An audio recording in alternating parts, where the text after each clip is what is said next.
5 on the left, 2 on the right. Allah, Father of the universe. Allah, Father of the universe. Father of love. Father of love. Truth. Peace. Freedom. And justice. justice. Allah is my protector. Allah is my protector. My guide. And my salvation. my salvation. By night. And by day. Whose Holy Prophet. Whose Holy Prophet. And Noble Juali. Islam.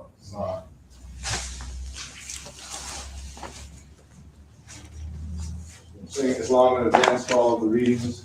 Islam.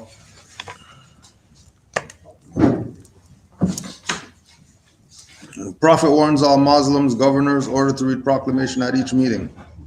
I hereby inform all members that they must end all radical, agitating speeches while at work, in their homes, or on the streets. We are for peace and not destruction. Stop flashing your cards at Europeans. It causes confusion. Remember, your card is for your salvation. Failure to obey these orders will be of severe consequence. We are for love, truth, peace, freedom, and when these principles are violated, justice must then take its course. Any member or group of members who hold malicious feelings toward the temple or the prophet, or violate the divine covenant of the Moorish movement, will receive their reward from Allah for their unjust deeds. All true Moors will and must obey the law as laid down to them by their prophet. If they lose confidence in their prophet, they should turn in their cardon button, cease wearing their turban and fez, and return to the state where I, the prophet, found you. This is a holy and divine movement founded by the Prophet Noble Juali, and if the prophet is not right, the temple is not right. The prophet, therefore, is sending out a divine plea to all Moorish Americans that they do their part in protecting their prophet and the temple. This is an everlasting movement founded by the prophet through the will of Allah to redeem his people from their sinful ways. Noble Juali. Islam. To be proclaimed at every meeting. Islam. I am glad to know that I have a few faithful Moors among you all, and I desire for them to know the truth and the divine truth. There is a host of jealousy about me and the movement now by the same people of our side of the nation that claimed that I was only a joke and unreal.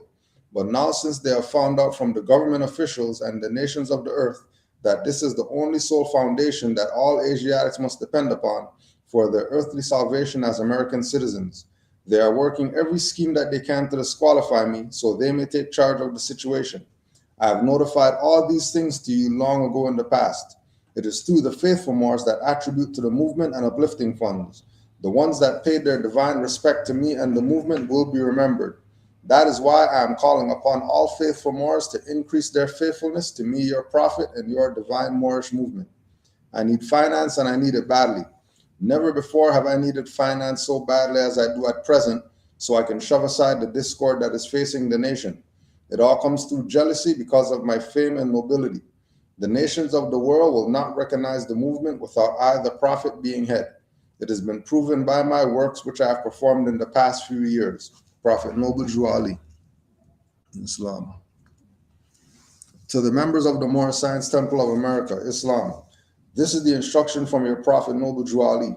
Be faithful unto your forefathers' divine and national creed, that you would be blessed for your good deeds that you sow in the flesh. Allah is the one that judges the world, and his judgment is now on, but the weak can comprehend it not. The end of time is drawing near, so says Allah to his divine prophet, I, Noble Juali. And that's why many hearts have been turned to stone. Many have eyes to see, but cannot see, ears to hear, but cannot hear, lest they would be confounded of their sins. These are trying hours now, dear Moors, and every evil spirit is moving, and they are trying every weak mind to overthrow and drag out the true foundation that has been laid, and to cause confusion in the minds of the ones that do believe. But if you have the true love of Allah and the spirit of your forefathers, you fear not what you hear or see, but would sacrifice the utmost of your very life to protect your movement and your prophet. Watch your enemies, dear Moors. Your enemies are the ones that speak against your prophet and ridicule him to the very lowest, and the ones that speak against your divine and national principles of your temples. Act accordingly, and Allah would bless you for your good work. Peace, your divine prophet, Noble Juali. Islam. So we're gonna be carrying on with the Moorish literature, part of the Back to Basics revamp series. Just a reminder, 13th annual Noble Juali Day, January 7th 2023 at the Steelworkers Union Hall, 25 Cecil Street, 11 a.m. to 7 p.m. And we have Melissa McCletchy, PhD candidate, guest speaker, Michelle Gibson, online guest speaker, Denham L, online guest speaker, Jose Pimenta Bay, online guest speaker, and then we have one surprise guest that'll be in person that they'll introduce themselves on the day of. So just doing what we do, every year. So we're making the call out for all the Moors near Canaanland to be at the event. Don't play that online stuff since we're here. And for anybody who's online or anybody who's not in Canaanland that wants to be or partake in the online festivities, you could email canaanlandguide@gmail.com, CANAANLANDGUIDE@gmail.com to get your name on the list for when we get started up. So before we do that, we're just gonna take an excerpt from the Administrative Functions book that you can get on rvbaypublications.com. Right, Administrative Functions book, and this is page 29. Since we've been dealing with the Noble Drew Ali literature, we'll just put this out as part of the Noble Drew Ali section. Peace more.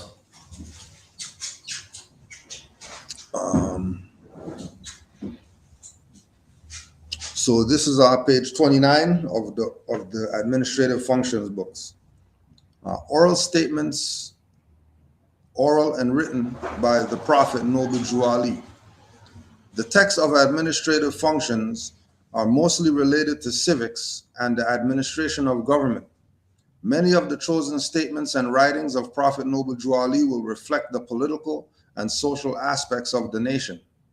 Civics are inherently a part of the Moorish divine and national movement, particularly since the redemption of the Moors of Northwest Amexem is not only spiritual, but primarily political, economic, and geographical, etc., inconclusive of corporeal and incorporeal inheritances, a vast estate. These statements and writings are placed herein for serious analytical consideration. This is due to the fact that the newly awakened Moors cannot reasonably exercise government in harmonious and stable order if they are not on a broad spectrum reintroduced to the fundamental structure and constitutional principles that undergird organized moral and ethical government. For those among us who are active and not passive, it would be wise to take these oral statements and writings seriously. Isn't that what I was just saying earlier? What's that? About us getting organized? You're saying unless we get our stuff, unless we know the undergirdings of in order for us to get our stuff together, we have to be brought to if they are not on a broad spectrum reintroduced to the fundamental structure and constitutional principles that undergird organized moral and ethical government. For those among us who are active and not passive, it would be wise to take these oral statements and writings seriously. With the foresight embodied therein, we can apply them to the social, economic, and political issues faced by Moorish Americans in their day-to-day affairs with other nations, nationalities, and jurisdictions, and the government in which they live, etc. Logistically and intellectually, these statements and writings also give grounds for preconsiderations in administration of government. giving weight to other areas of social affairs and political subject matters. Their national and organizational exposure and dispensation commands a clarification of status and jurisdiction, foreign and domestic. For further rationale, clarification, and affirmations, review the 1st and 7th paragraphs of the divine warning by the prophet for the nations. Now we will review a select body of the prophet's oral and written statements with a present tense knowledge of self and the charge for Moors to take our places in the affairs of men. You want to address that thing you're talking about? What thing? The organization? Oh, sorry, from you're saying from what I was talking about within us? No, yeah, just generally, Moors in general with regard to the organization. Well, no, just from the concept, as I said, I work on productions, which are organizations, and at the end of the day, these people will meet once a week. Mhm. We're doing at least that. These people will sometimes meet once a day. These people are in contact all the time. They will have an infrastructure of let's say directors, assistant directors, laymen or workmen. These different roles are ones that are inherent or important in organizations. I'm just saying we as the Moorish national and divine movement need to be organized. Yeah. And we're not, I think, and that when I was saying that, I was looking at the World Cup and they were talking about this thing with Canada and Croatia, where supposedly the Canadian coach said that they were going to beat up or something, or make the Croatians look like whatever. And then the Croatian coach came and said, well, listen, we can mess around, but we are on par with Germany and France in terms of our wins, and you need to have respect for us, and you can't be talking to us like that, and so, and then you have the pundits on our side going, well, he wasn't trying to be disrespectful, he was just trying to get the guys riled up and ready to go, and blah blah blah. But that's how they take it here. But hold on, but what was said by the end of it was that what was said by the end of it was that these people, this is a soccer match, but it's not. It's not. It's nation against nation. It's war.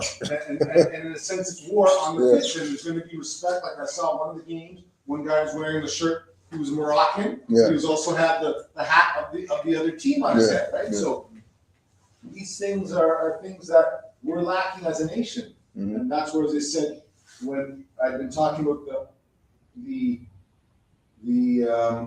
situation with our brother here about getting into business with fellow nationals and having it work out well, or at least not in a bad way. Well, that's one of the reasons for today too, but yeah.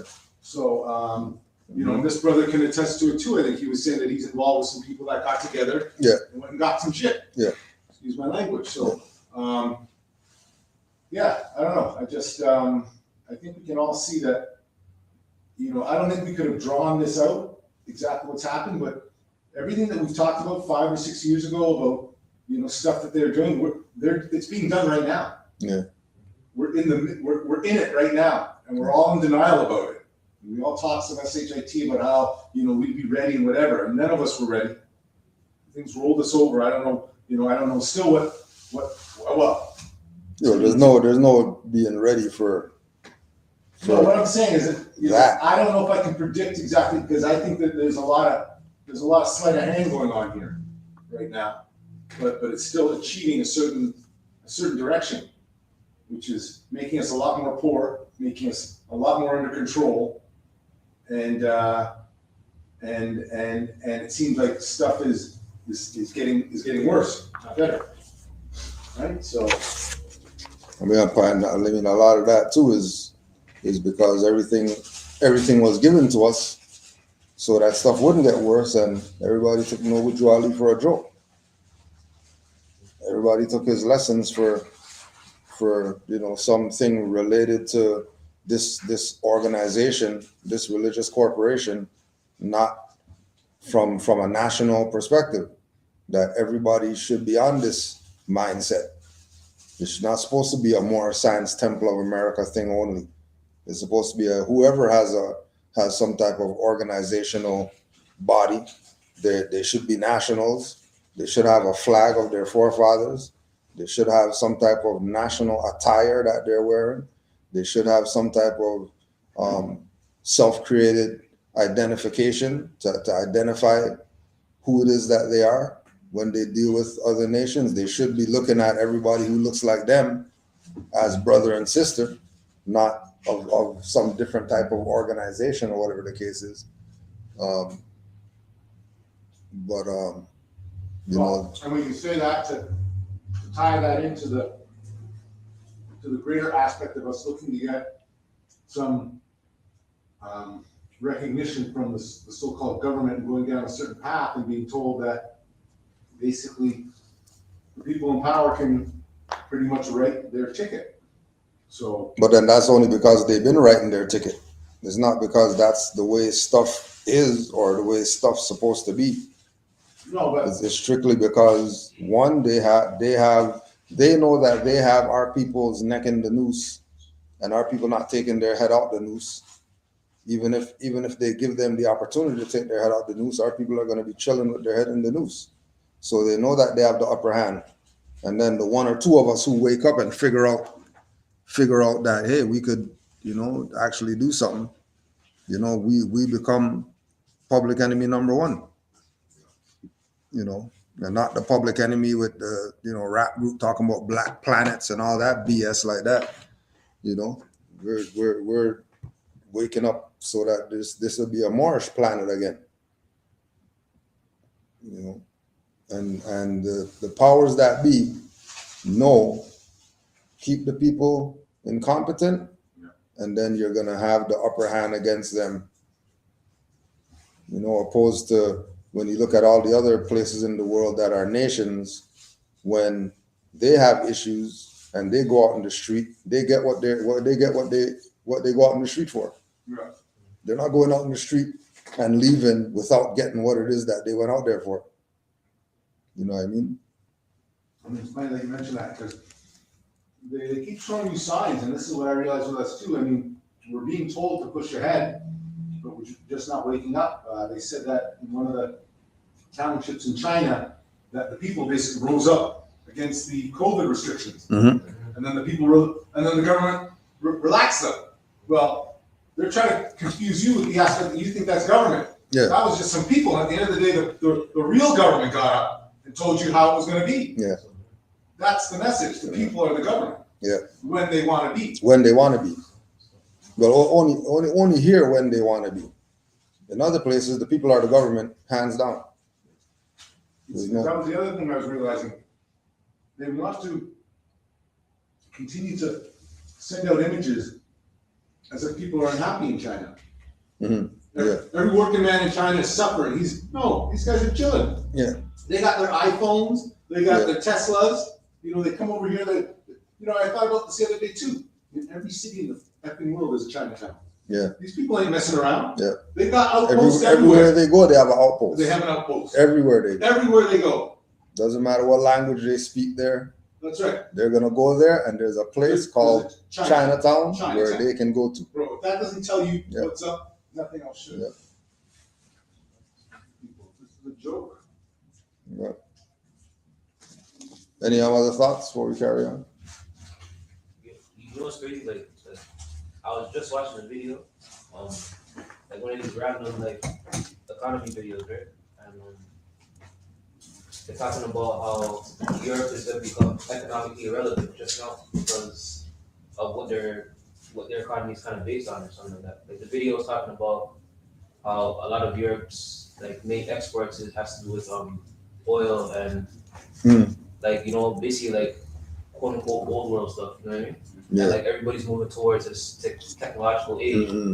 and it's shifting the focus now. So it's the people the places where those things are even produced are basically where a lot of our people are. You know what I mean? So it's like I think of the prophet when those things pop up because he said, yo, the only way they can do business is through the It's through the Asiatics, yeah. You know what I mean? So it's just like, and I kept thinking about this war in Ukraine and all that stuff, between like Russia and all that stuff. And we all know like war means confusion. You know what I mean? Yeah. So there's what they show people on TV, and then there's what What's those- really going on? like those who study really figure out what's going on. You know? Yeah. But so Allah the greatest planet. I'll just watch the for real. video and then what you're talking about. Yeah, yeah. For real. Add on to what you're saying, I think that's with the petrodollar. They're trying to move away from that. Mm-hmm. You've been watching all this for fuel, everything's fuel right now. Buy, sell, buy, sell. Yeah. It's just gonna throw off petrodollar. That's what I see. Mm-hmm. Your car won't be worth nothing, when the profits say 25 cents. After did say that, he said, You won't need it no more. he said Yeah. specifically, you're not going to be able to sell your car for much. Yeah. What the- I wanted to say that, when you talking about people are supposed to, identify their nationality once they get here. But I kind of noticed that a lot of people here, or at least when they migrate here, they kind of almost let it go, Mm. as if I feel like a lot of nationals are traitors here Yeah. because like they don't really honor what they're doing back home, or at least they don't have to, as Yeah. you know what I mean, in Yeah. terms of like how they want to identify themselves.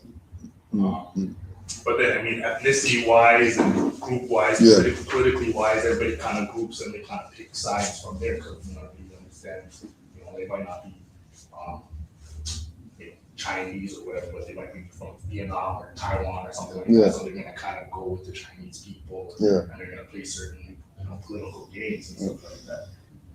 With us, I feel like we're just so caught up in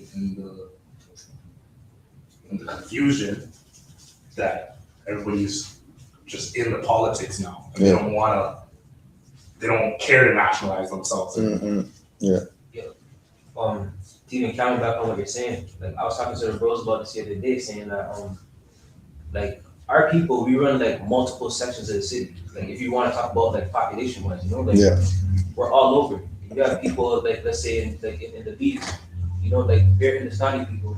Yeah. As boring as it is over there, they don't feel the need to leave over there. You know what I mean? Yeah. Like they just go over there and just kind of stay there and they nationalize. They have their own factories and all that stuff, and like they hire each other. But one thing I noticed is that they have this thing where they're taught to love each other.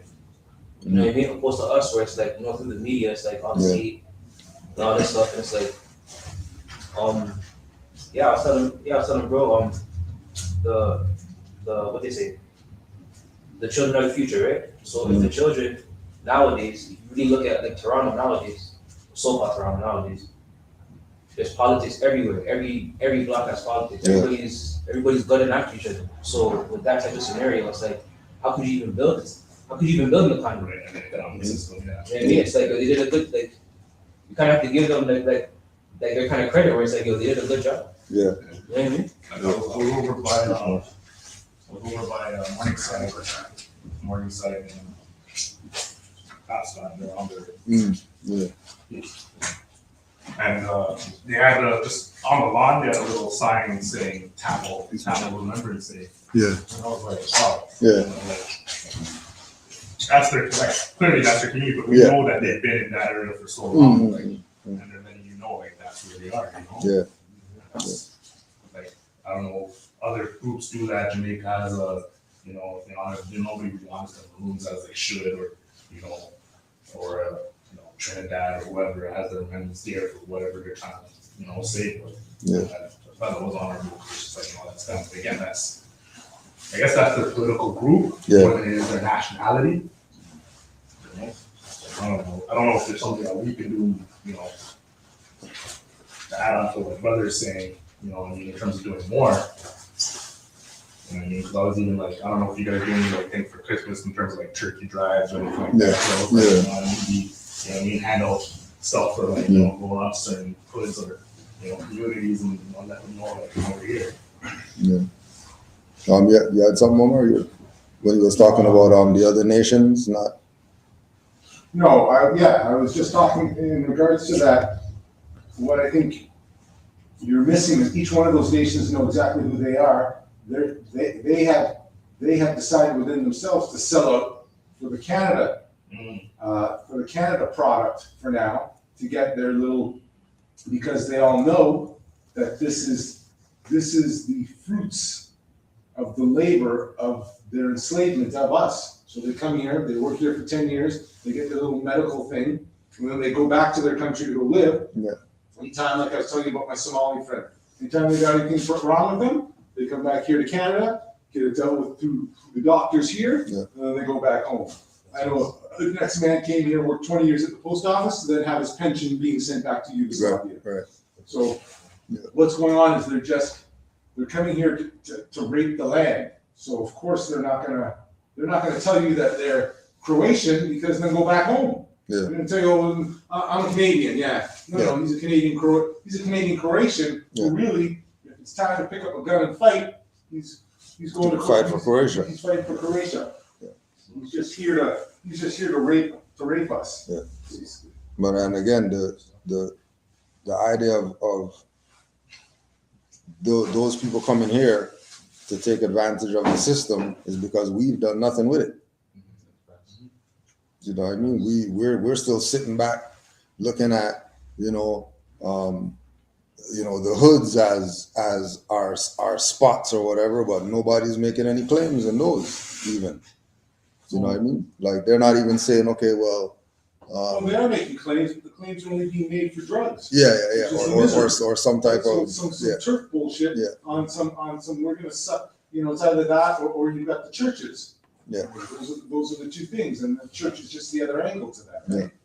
It's like they just use that for music to pay back, off of music, because that's the narrative that they want to go with to sell themselves out, acquire the capital. Yeah. But then once they get there, it's like they don't care about Right. us no more. Yeah. Like when I see like a lot of Toronto rappers, I'm like, how many of them? I don't know personally a lot of them, but giving back to their community what they're claiming. Yeah. You know what I mean? The way they should be You know? given back, if it's like that. Yeah. Yeah. Yeah. You know what's crazy though? Like, just to be fair, I would say that there are some that I could say that, like, let's say, like the ice cream truck comes around or it's like a barbecue or something like that, like or some back to school thing. Yeah. I'm not gonna lie, like a lot of times the older heads will organize that type of stuff. You know what I mean? Like, Yeah. back in the day, I know like housing and all that stuff, they didn't do nothing for the neighborhood. It was the older heads that said like, yo, we're gonna have a big bash. You know what I mean? Like Yeah. there's a bouncy castle, it was the older heads that ran it. You know what I mean? It's nowadays the youngins have like no direction of anything. You know what I mean? But just to be fair. Yeah. Moorish leaders' historical message to America. In connection with the aims, objects, rules, and regulations of the Moorish Science Temple of America, I deem it proper to submit to you a brief statement of our organization covering its inception, rise, and progress of the Mohammedan religion, which I hope will be satisfactory to you and be the means of causing you at all times to adhere to the principles of love, truth, peace, freedom, and justice in your relations with mankind in general.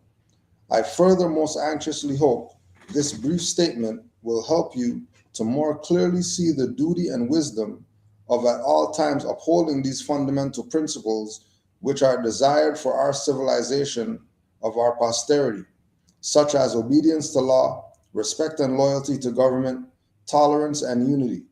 So when you're talking about the people coming over here, they might not be saying the nationality of who they are, but the principles that they got from there, they're bringing here with them in order to use to, be in business, be organized, support each other. The same things that we were supposed to take that Noble Ali brought and then apply that to ourselves. Everybody living by the principles, love, truth, peace, freedom, and justice. There wouldn't be any gang warfare, turf warfare, whatever like that. Everybody would be on the same level. There wouldn't be the issues if we adhere to the holy covenant of the Asiatic nations. Brothers in adversity, sisters in adversity, help them out, because that's what other nations do. other nations going to see their own national in some distress situation and then not assist, right? We organized as the Moorish Temple of Science in the year 1925 and were legally incorporated as a civic organization under the laws of the state of Illinois, November 29, 1926. The name Moorish Temple of Science changed to Moorish Science Temple of America, May 1928, in accordance with the legal requirements of the Secretary of the State of Illinois. The object of our organization is to help in the great program of uplifting fallen humanity and teach those things necessary to make our members better citizens. A national organization with a Rotarian complexion as it relates to branch temples became obvious with the increasing number of inquiries from men and women in different sections of the country concerning the purpose of the organization. There are branch temples in 15 different states at this time, right? So that's 1928. There were branch temples in 15 different states. By now, there should at least be one in every state. By now, which that didn't happen because again, we have this element of our own always selling us out, and other nations have that problem of their own selling them out, but they deal with their traders. They don't let their traders get awards and all that stuff. Since the work of the Moorish Science Temple of America was largely religious, the organization has been legally changed to a religious corporation, and an affidavit to this effect has been properly filed in the Cook County Recorder's Office in Illinois. Inspired by the lofty teachings of the Quran, we have it as the revealed word of God. We shall foster the principles of its teachings among our members. This is our religious privilege as American citizens under the laws of one of the greatest documents of all time, the American Constitution. And it's not, he didn't say U.S. Constitution, he didn't say U.S.A. Constitution. He was specific with where he was going in the language when he said that this is because the work of the temple was largely religious, we organized as a religious corporation because the civic corporation, Moorish Holy Temple of Science, wasn't getting as much sway because the people, by the time 28 rolled around, we realized that majority of people are a religious mindset. They're not even considering constitutions and laws and things like that. They're in a religious mind, so we need a religious organization in order to draw these people. The Mohammedan religion is the least appreciated and probably the most misunderstood of the world's great religions. This is especially true in our Western world. Try to understand what Mohammedanism stands for and some of the things it has contributed to the world. Muhammad was the founder of the Mohammedan religion.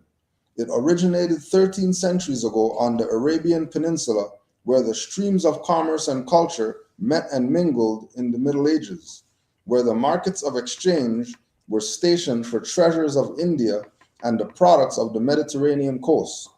There, this religion was established in an unprecedented short period of 20 years, and unlike many other religions, without the aid of any royal patronage and support. Buddhism had its Ashoka, Judaism its Joshua, Christianity its Constantine, but Mohammedanism had no person of royal rank and power to assist in its establishment and spread. Today, this religion is acknowledged by nearly 250 million souls and extends over an area equal to 1/3 of the globe. From Arabia, it spread eastward over Persia, Turkestan, Afghanistan, westward across Syria, Asia Minor, Turkey, southward to Africa, covering more than half of that continent. It's found its way to India and beyond, to the Isles of Sumatra, Java, and Borneo. To the early representatives of this faith, the world's debt is incalculably great. for it was they who transmitted the treasures of Greek literature from the Middle Ages to the Renaissance, they who originated the graceful forms which the Taj Mahal and the Alhambra are the most famous examples. It was they who contributed to the sciences of algebra and chemistry, astronomy, and medicine. They who dotted the Saracen Empire with universities and who built at Baghdad and Cairo, the most renowned universities of the world. During those centuries of ecclesiastical despotism, when the Christian church suppressed all intellectual activities, save those that were theological, causing the talent that reproduces to supplant the genius that creates. Mohammedans did all their power to encourage and stimulate research in every branch of human inquiry. The Moors or Mohammedans added to the beauty and grandeur of Spain. For centuries, art, science, literature, and chivalry flourished among them, while the rest of Europe was still sunk in the gloom of the Dark Ages. The Moors were the most ingenious and industrious of the subjects of Spain. Their expulsion from Spain in 1610 was one of the chief causes of decadence of that country, for both agriculture and industry fell into decay after their departure.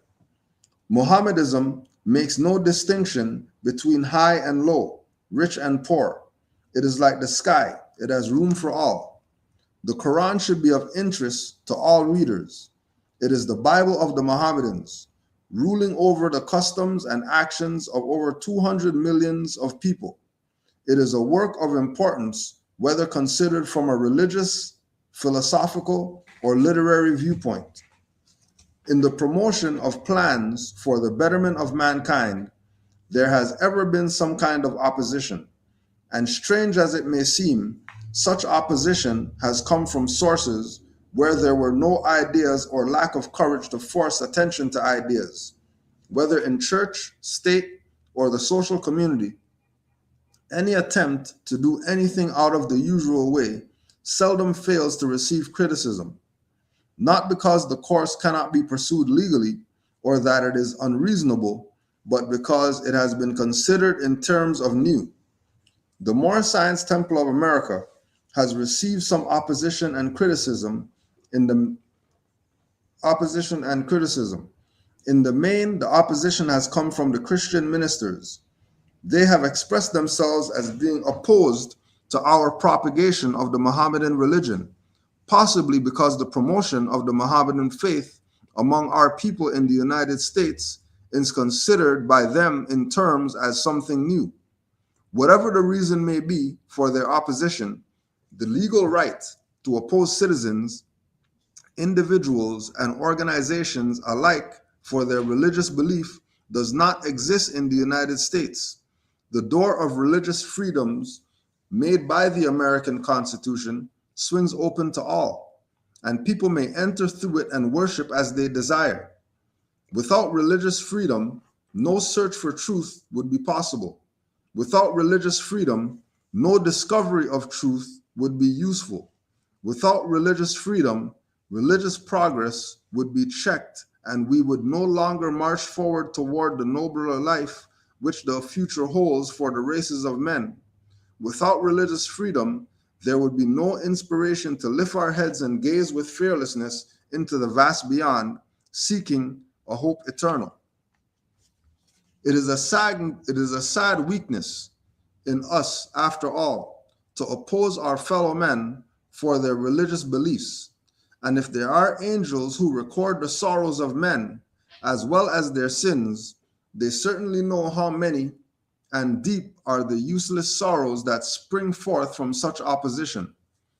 Possibly, love and time will cancel our ancient hatreds in this regard and prove that in mankind, tolerance is better than unwarranted opposition. Any thoughts so far? Sounds like Islamism. Yeah.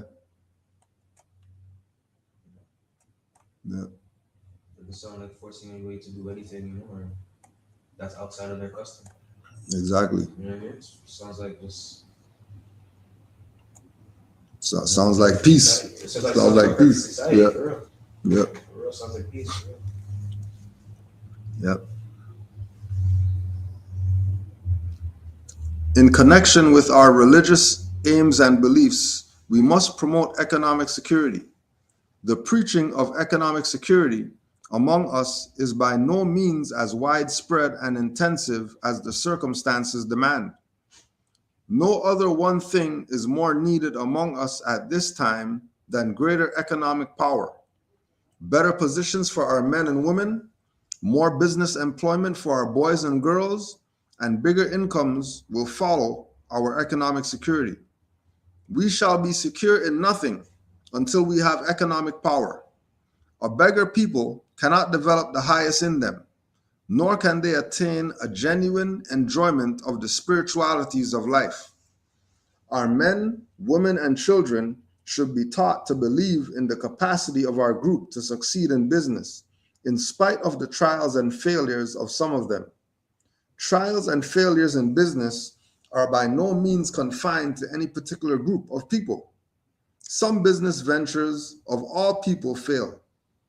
We have many men and women among our people who are qualified, both by training and experience, who are shining lights in the business world of all the people. It is a sad weakness in us as a people that we have withheld the very encouragement, support, and patronage that would have made some of our worthy business ventures a grand success, and worst of all, have joined in the condemnations of them when they failed. Except in cases of actual dishonesty, discourtesy, lack of service, and actual unreliability, our business enterprises in every field of endeavor should have lulled of confidence, cooperation, and patronage whenever and wherever they can be given. Read carefully the doctrines of the Moorish Science Temple of America.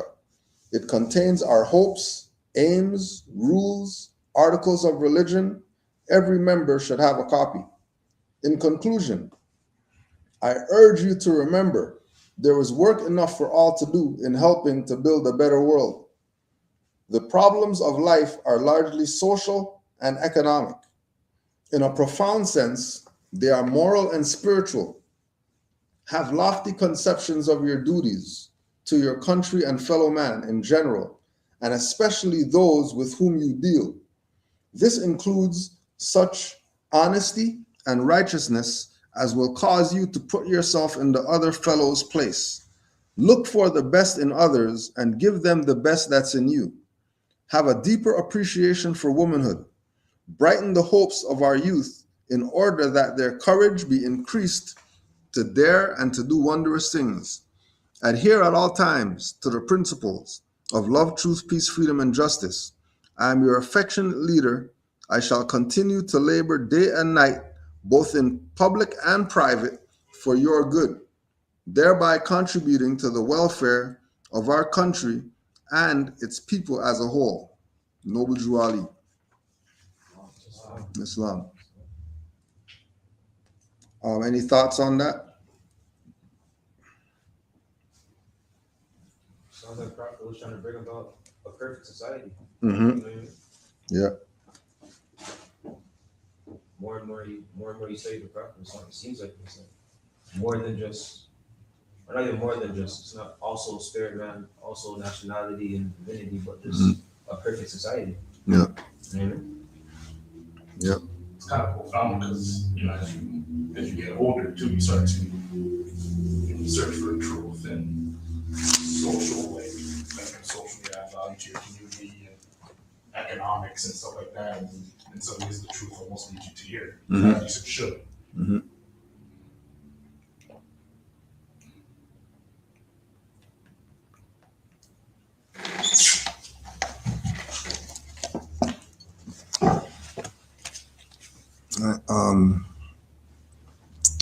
Some other things that were standing out. In connection with our religious aims and beliefs, we must promote economic security. The preaching of economic security among us is by no means as widespread and intensive as the circumstances demand. No other one thing is more needed among us at this time than greater economic power, better positions for our men and women, for business, more business employment for our boys and girls, and bigger incomes will follow our economic security. We shall be secure in nothing until we have economic power.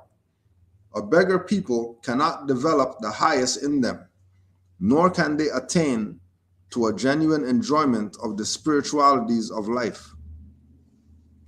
Our men, women, and children should be taught to believe in the capacity of our group to succeed in business, in spite of the trials and failures of some of them.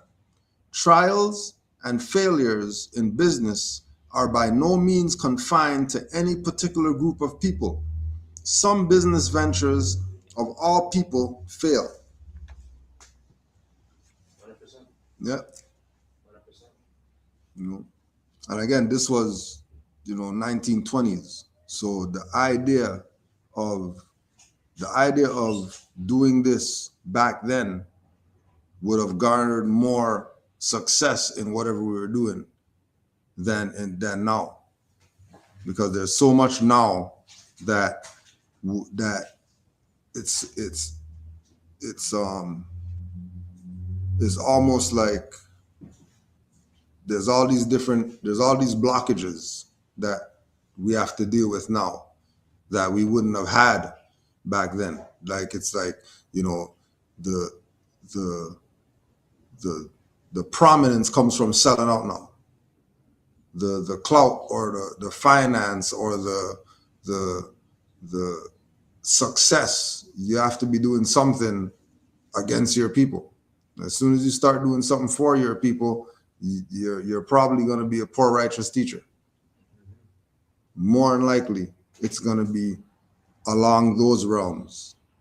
When you start saying, oh, well, let's do something with regard to truth for our people. The people don't want to hear that. Well, you lie to them all day and they be throwing the finance at you. Right? Status. Mm-hmm. It's like a certain status. Yeah. And then everybody wants that status, but not the status that actually matters. Yeah.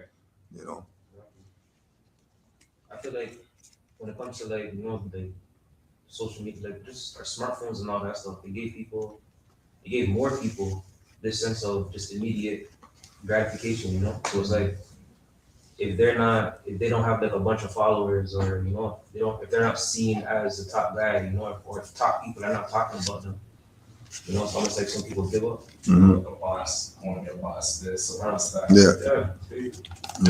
It's like as an example, I see there's somewhere even on Instagram where I see them put out some information, and it's like I see them kind of like just slowly give up because they don't have the amount of likes or the amount of followers. But it's like that doesn't matter. It's like, quality over quantity. You know what I mean? Right. Like somebody can have 1 million followers and all of them can still remain stupid. Straight up. 3 years into following them, they didn't learn anything. You know what I mean? Yeah. Most of those 100 people that are following you, probably like 75 of those people have businesses now. You know what I mean? It's like, Mm-hmm. I don't know. It makes more and more nowadays. I'm just seeing more and more what the prophet's talking about, especially when you're talking about with business. It's like I work in factories a lot, and I see a lot of our people there. And it's like I always see them just mad and depressed all the time, and everybody else is just happy and just like, oh, yeah, how you doing? Yeah. All of our people just like, Yeah. like, you know what I'm saying? Like Bummy. you know what I mean? Yeah. And I'm just thinking like, yo, this could have all been solved if we didn't spend like most of our time partying back in the day or something like that. Like spend our time, back in the day when there was way more benefits. Before COVID, before all these restrictions, when we could have had all these things popping right now. Yeah. And I mean, we wouldn't be in the same position that we were in, just like how many years ago. I feel like people don't notice it because you have smartphones now. Mm-hmm. You know what I mean? Yeah. Distraction. Yeah, heavily distracted. They're more distracted. I know for a lot of Christian people, it's like the hypocrisy of Christianity, right? Because you do all of this from Monday to Friday, and then you go party Friday, Saturday, and you drive to church Sunday, Mm-hmm. and then that was it. Yeah. And your sins are Yeah. That's madness. It's madness. Yeah.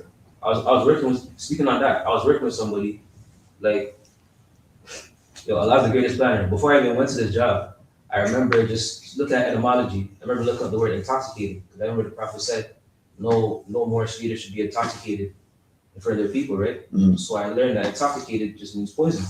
Yeah. So this man I'm working with, no disrespect to him, but it's just, for example, Yeah. I'm working with him, like, having, respecting each other and all that stuff. We see something for like a dance party, right? And just as a joke, I'm asking him like, yo, so you're gonna go to that? And he's just like, oh no, I'm not going, I'm a minister. And I'm like, I was so put back because I'm like, yo, this man just like ate like a pork sandwich and all that, and it's like everything just, like you just have this like mind shuffle where it's just like, yo, what? Like, yo, I'm lucky. Twilight Zone. Like I'm lucky I'm at where I'm at. Like Yeah. that's what I thought. Like, yo, Prophet is a man for real. Yeah. Or else I'd be this. Yeah. But no distance. But that's even like kind of going back to what I was saying about certain people that come here now, because even this one guy I work with, he always, I'm Jewish, keeps telling me, Yeah. I'm Jewish, he's part. Yeah. He doesn't practice. He doesn't practice. You know what I mean? Yeah. And he even tried to tell me, and then we got into a conversation. I was like, "Yeah, what's your nationality?" He goes, "I'm Jewish." I go, "Jewish is not a nationality." Yeah. So, yeah, it is. No, it's a culture. Well, that's what we are. You're anti-Semite. Where do you come from? You know what I mean? For real. Yeah.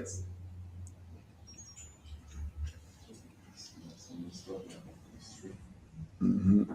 But the economic land, like that's really getting felt today. For real. Yeah, it's key. It's key because It's even key. Eglinton, there's a lot of our people on Eglinton. You go up and down Eglinton, there's a whole bunch of empty stores that could get used right now. Mm-hmm. You know what I mean? Yeah. For anything. There's a whole bunch of people back home in the islands, probably farming right now. Partying right now. Partying right now. We can have, we can come, that's our family. You can come with a deal, be like, yo, listen, Canadian dollars for Jamaican dollars type of thing. Yeah. It's just like, all right, yo, what are you guys growing over there? What's popping over there? Yeah. Enough sugar cane, enough mango, this, that, and the third. Even their soil is good over there. You know what I mean? It's like, yo, listen, you know what I'm saying? Like, send some soil over there. So we got, because the soil over here is dirt. I mean, like, well, it's whack, I should say, So So you even have to die when they didn't even die. All that. That's Mm-hmm. what's going on. It's real. For real. Like, again, prophets and man, where it's just like, yo, we can save ourselves if we started thinking. Yeah. But our people, it's like, like what Omar saying, it's like, yo, man, we're still on party, you know what I mean? We're still stuck on distracted. We're still stuck on, like Still in park. Yeah. we're still in park. Yeah. There's so much we can do right now. Like, it's crazy that our people are even saying, like, well, how can we even get together? How can we start? Like, Mm-hmm. Mm-hmm. well, Hindustani people don't all like each other, you know what I mean? Like the Manchurian people, they don't all like each other, but they know they can link up when it comes to economics. You know what I mean? Yeah. Anything to do with their religion, with their economics, with their civics, their any type of activity, they're all in for their nation. You know what I mean? And it again goes to show just the importance of what Drew Ali's message was, and how much or how far where people have gone away from that message to the point of still, they're still claiming the black thing today. They're still using these terms as identifying ourselves.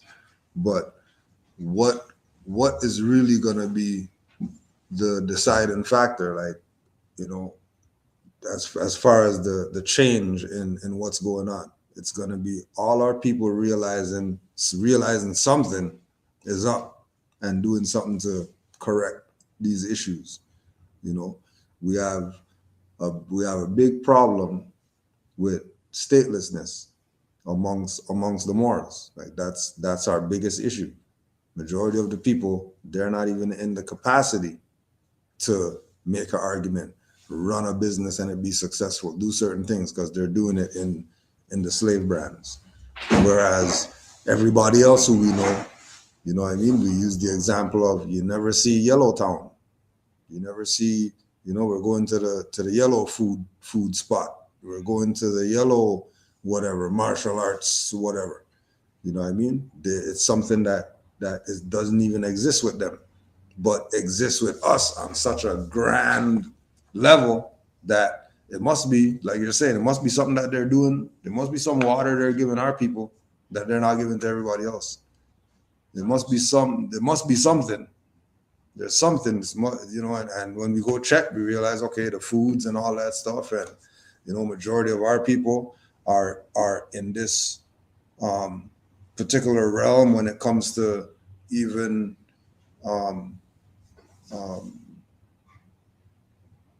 other forms of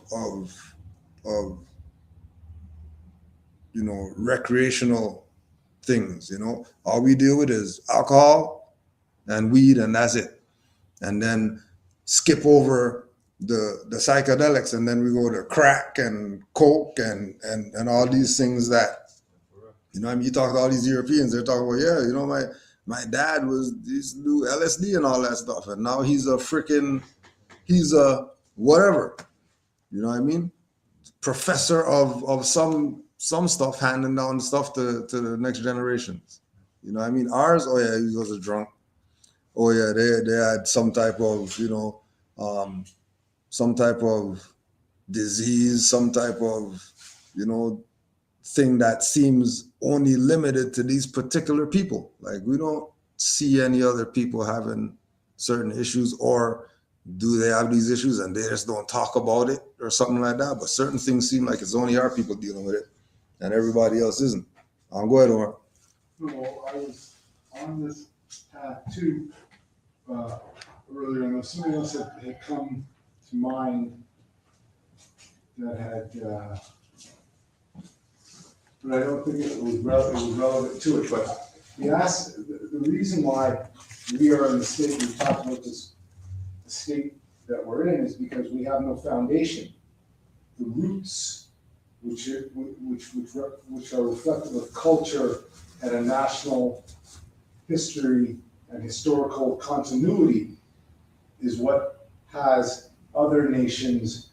So, for example, my empress was telling me that at the World Cup, after the Japanese beat the Germans, they walked out of the stadium and the stadium was full of garbage. Oh, I saw a video on that. And the Japanese fans got in and cleaned up the stadium. And so a lot of the things were very clean and whatever.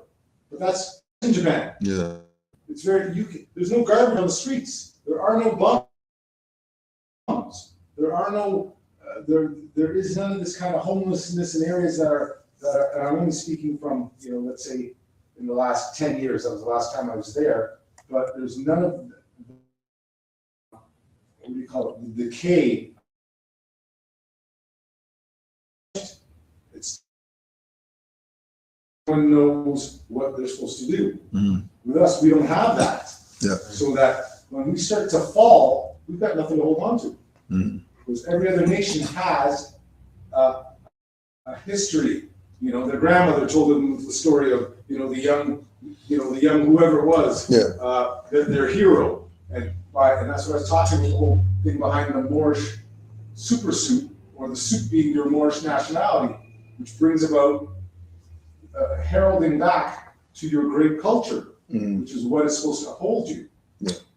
Right? So, as Black people, we have nothing. That's what I was getting to with before when I was having this discussion with my mother, talking about how, you know, we're slaves. So that seems to excuse the fact that we aren't doing anything because we're slaves. But I thought to myself, well, hold on. What were we when we were back where we we're from? Mm-hmm. We must have been kings and queens. Or we might have been kings and queens. We might have been philosophers. We might have been lawyers. We might have been something. But the aspect of calling us slaves has definitely cut our tie to our history, Yeah. which would then tie us back to our heroes, Yeah. which would tie us back to a certain cultural standard which we wouldn't go below. Mhm. So the aspect of slave and slavery, as I said, is one that is much more of a socially engineered thing, because even the Chinese slave is still Chinese. Yeah. He didn't become something else after he was a slave. Or whatever slave. Anybody else who was a slave, they didn't stop being who they were. As we When took they on the eventually got mantle out. of slave, we also took on the mantle of having no identity. Mhm. So ultimately, we have been made nothing and tied to nothing. Yeah. Which So is that's why we're nothing. which completely has it being very hard for any of us. But then what I say, we still run everything in terms of all the sports and the entertainment come out of our Genius, heartbeat, yeah. out of our heartbeat. That's all. The whole three-dimensionality or that whole part of our society which deals with sort of the betterment comes from us in that sense. Mhm.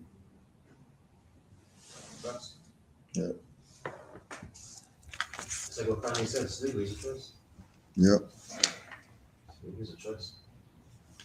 But I mean, I think that the one aspect that I think, when we have a lot of these catchphrases, slavery is a choice, but ultimately, it's also the choice of the person who's trying to keep us enslaved, to keep putting pressures on us. Because one of the things I've understood, and this is what I look to our other cultures, though, I think they've been instructed to stay away from us because we're obviously insane.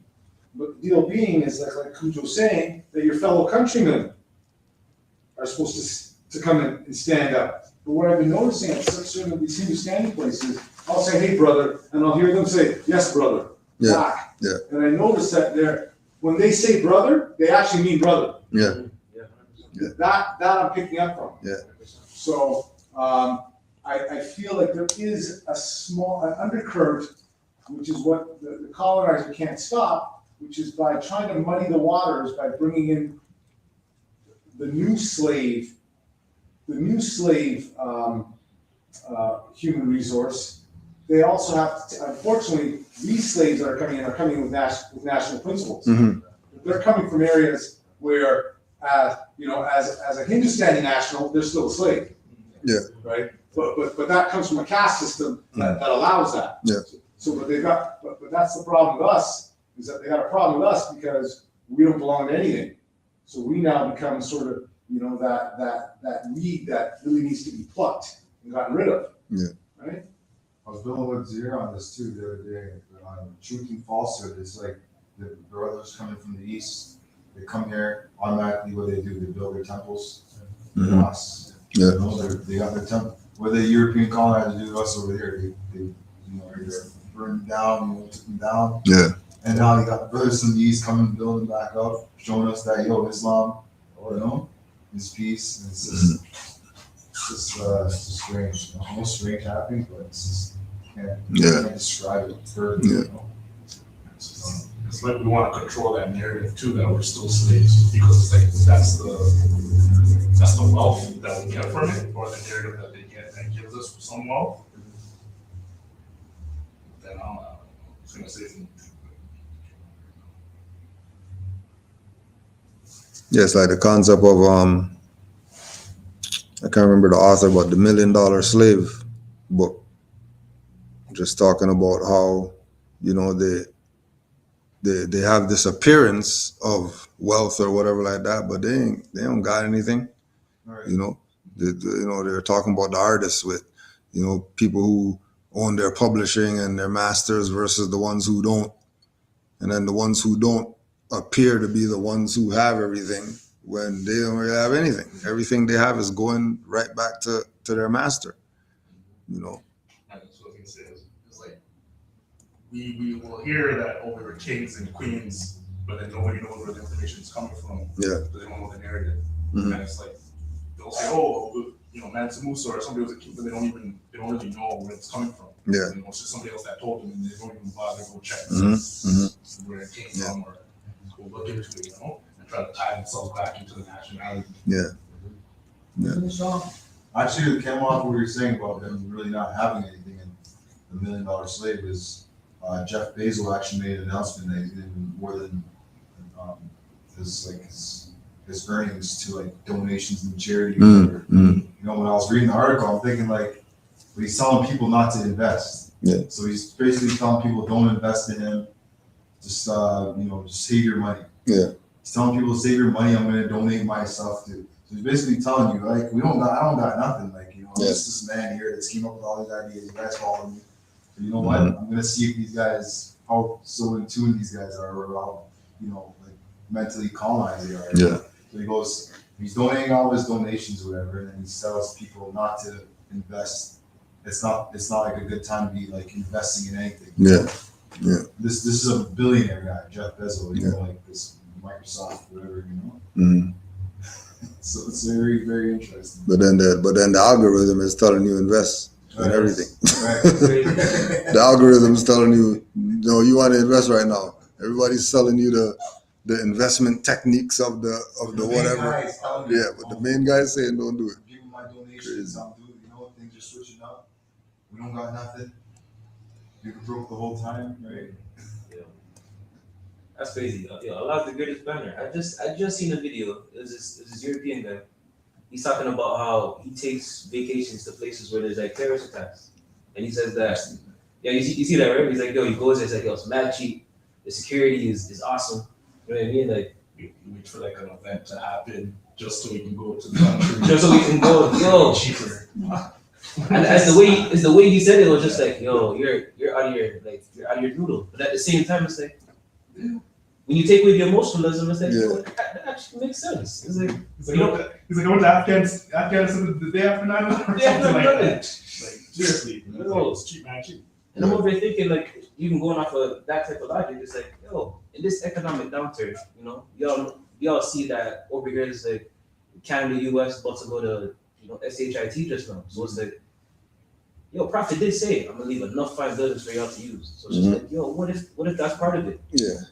Where it's like, these buildings would be so cheap where it's just like, we just walk up in there. Just walk up in there. Yeah, right. Yeah. So many rooms now. So many rooms. I got a penthouse always be 10 floor. Yeah. Yes.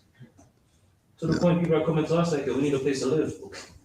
You guys have to pay rent. Like You have to pay rent now. because it's kind of steep. yeah. It's in demand. So And that book was a $40 million slave by William Roden, Rhoden.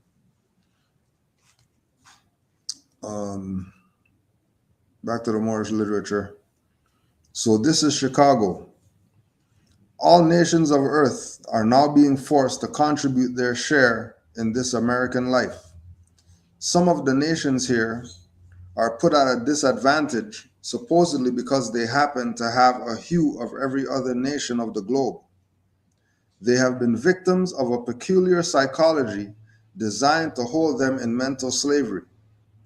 So long as men permit other nations to furnish them with their food for thought, just so long do they allow their heads to supplant their advisors. What will happen among the Asiatics of the world will first happen in the United States of America. And the first cosmopolitan city of this nation will be Chicago. This is Chicago, the only city of the land that has all the features of this American life engaged in by our people. Aldermen seated in the council of the city, men high in official affairs of the city generally. There is but one Chicago.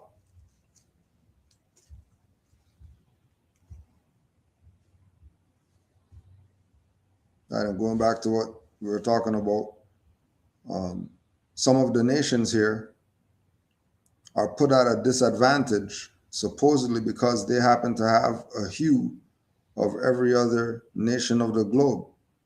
When the disadvantage comes from them not having a status, while everybody else has one, and they're coming here and they're getting anything that they want, whether it's loan, line of credit, whether it's free stuff at the airport, whether it's ability to open up a business. They have their own people who are going to go there and support it and give it patronage with no questions asked, because that's their countrymen's business, and they're gonna support it 100. They'll stop supporting somebody else to support their own, you know. Whereas with our people, everybody wants a deal or something, and they're not gonna support. They want them to come do stuff for free. They want them, and I know somebody dealing with that right now. That they're in a particular trade, and their people want them to come to do whatever at the house, and up to now they ain't paid them yet, and stuff's getting done. You know, and you know they're looking at it on some, well, you know, it's our brothers and all that stuff, so you know they can pay me later, you know what I mean, type of thing or whatever. When you have anybody else come to your house to do some stuff, they want their stuff up front. They ain't playing brotherly this and that, and then our people are going to give them their stuff up front without any question. Soon as it's their own, now they want backdoor deals and 50% off, and why is it so high and all that, you know, which, you know, I can see the reasoning behind that because of the condition or the situation or whatever that we're in as a people, not being able to you know, put certain things in order. But then, you know, if it's you know some belt or something like that, they got their 500. You know what I mean? If it's some special shoe, they got their eight grand. You know, they can find it when they want to find it. You know what I mean? But to support their own is going to be some type of they can't figure this stuff out. They don't know where this stuff's coming from. You know.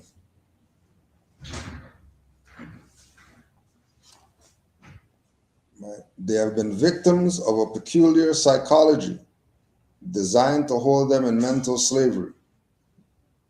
So long as men permit other nations to furnish them with their food for thought, just so long do they allow their heads to supplant their advisors.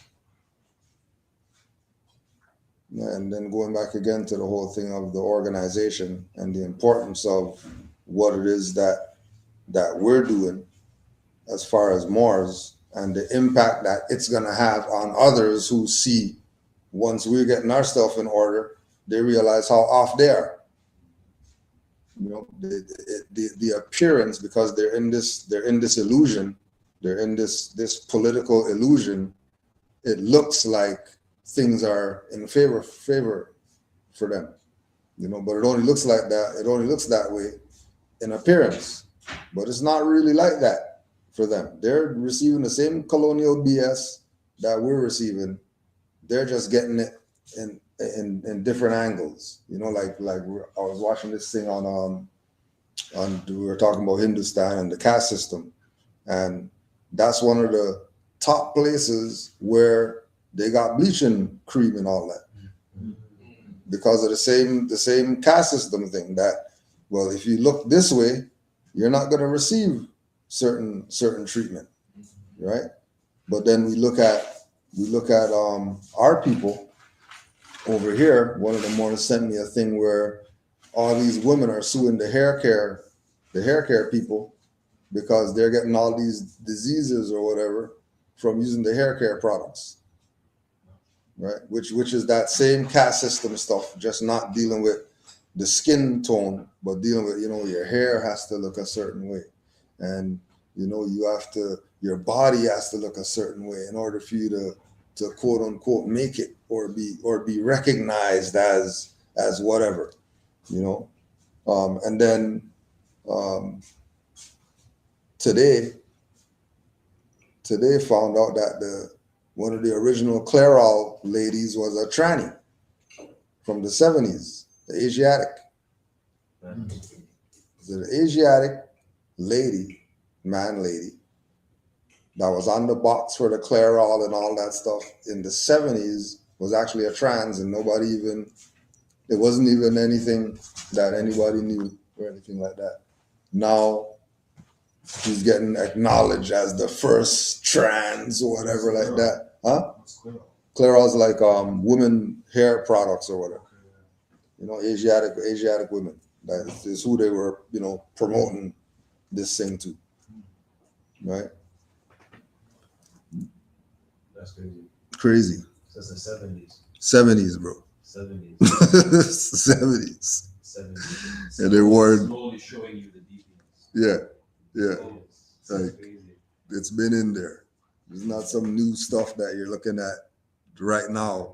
You're looking at it like, oh my gosh, I can't believe they have these books in the school and all that stuff. Nah, you've been using their products. Well, you know, They've been promoting it to you. and it's interesting we're talking about this because you see what happened with the Prime Minister, right? Him being on that drag queen show.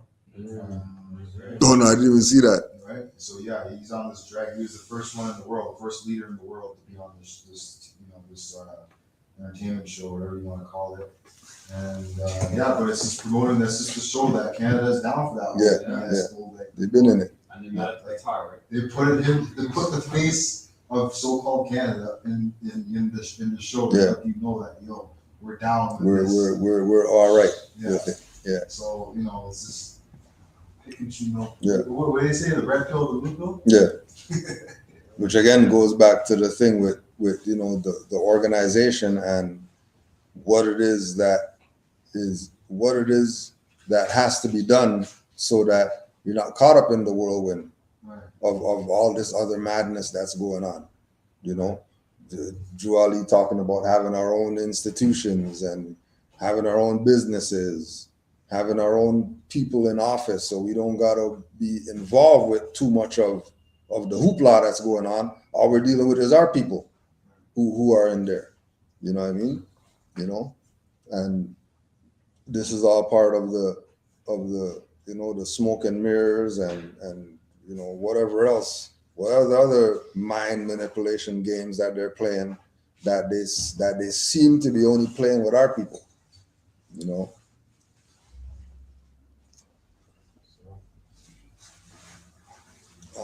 Political slavery.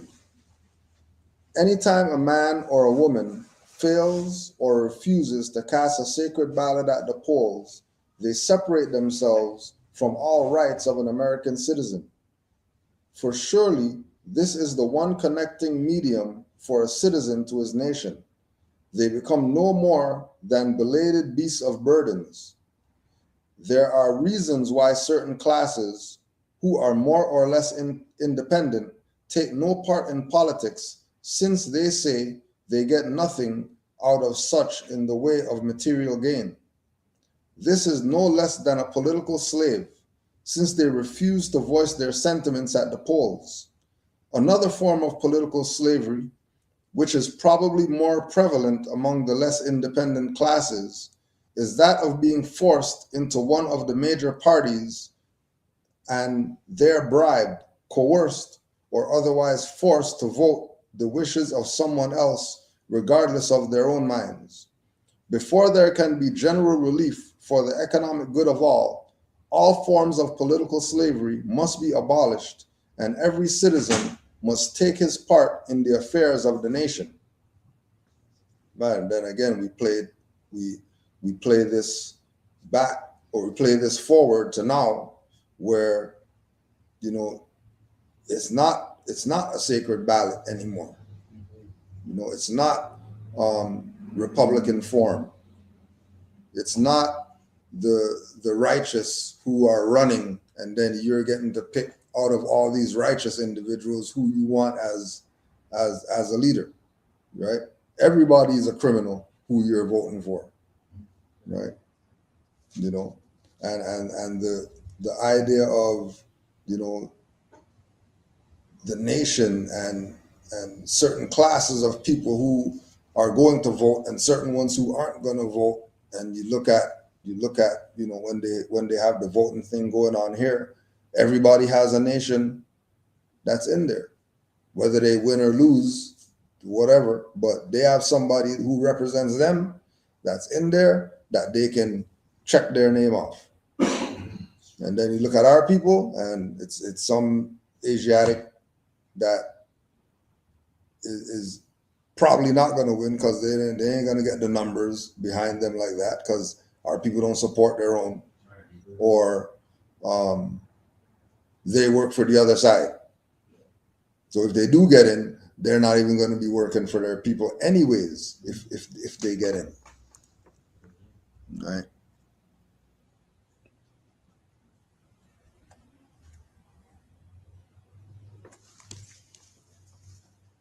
And then the actual sacred ballot at the polls is supposed to be them voting for their grand sheik, their assistant grand sheik, their governor, their secretary, their treasurer, head mufti, and that's supposed to be where the quote unquote voting and whatever is taking being happening is us running our own stuff, us having our own people in quote unquote office, because we would have had by now already an established thing. If we look at Drew Ali back then and Oscar the Priest and all these people getting into office, they're Asiatics, they're part of the temple and they're in office, then it was only a matter of time before all these other Moorish science temples in all these other cities do the exact same thing. Get our own guy in office. Right? As far as member of the temple in office, not just some Asiatic who looks like us. You know what I mean? Have them in the office, and then now we have some corporate say in the corporate activities while we're over here doing our own thing, right? Because remember, we had when you look at Juali and having all the different companies, Young Businessmen's League, Women's Auxiliary, all these things that are going on that are on our side of the nation. And then we have the other side where the corporate activity is happening, and then they have Oscar the Priest and different people, Louis B. Anderson and these people on that side, making sure that there's some type of meshing of the two so that we don't get lost in the corporate side. We could have our own side to go back to, just like all these other people who come from other places, that if the stuff gets thick, they can go back home. It ain't no big deal for them. If it really gets like that, they can say, you know what, forget this and go back to wherever they come from. And they're going to take with them their pension, their bank account, their whatever else that they accumulated here over the years back to where it is that they came from without even having any issues with them doing that. You know what I mean? It's not like Canada's saying, well, no, you can't take the stuff back and all that stuff. That belongs here because you made it here. They're still getting their pension from work that they did here. You know what I mean? No.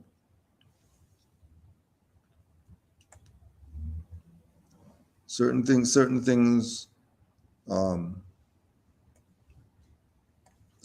that we're dealing with now, like when we talk about, just the whole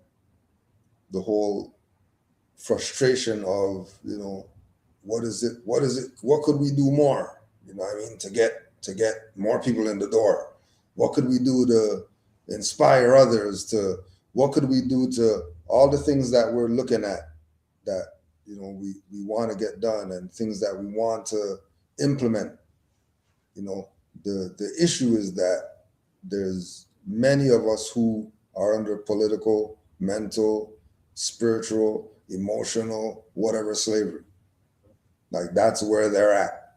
And it's gonna take the 10 Moors putting in, whether it's spiritual, financial, or whatever, it'll be 10 Moors putting in 500 times to make up for the dummies who can't figure this stuff out in order for stuff to go somewhere. Just like we were talking with, we needed some finance, we called up some Moors. Hey, you got to put in, yep, sure, here these Moors, they put in their finance.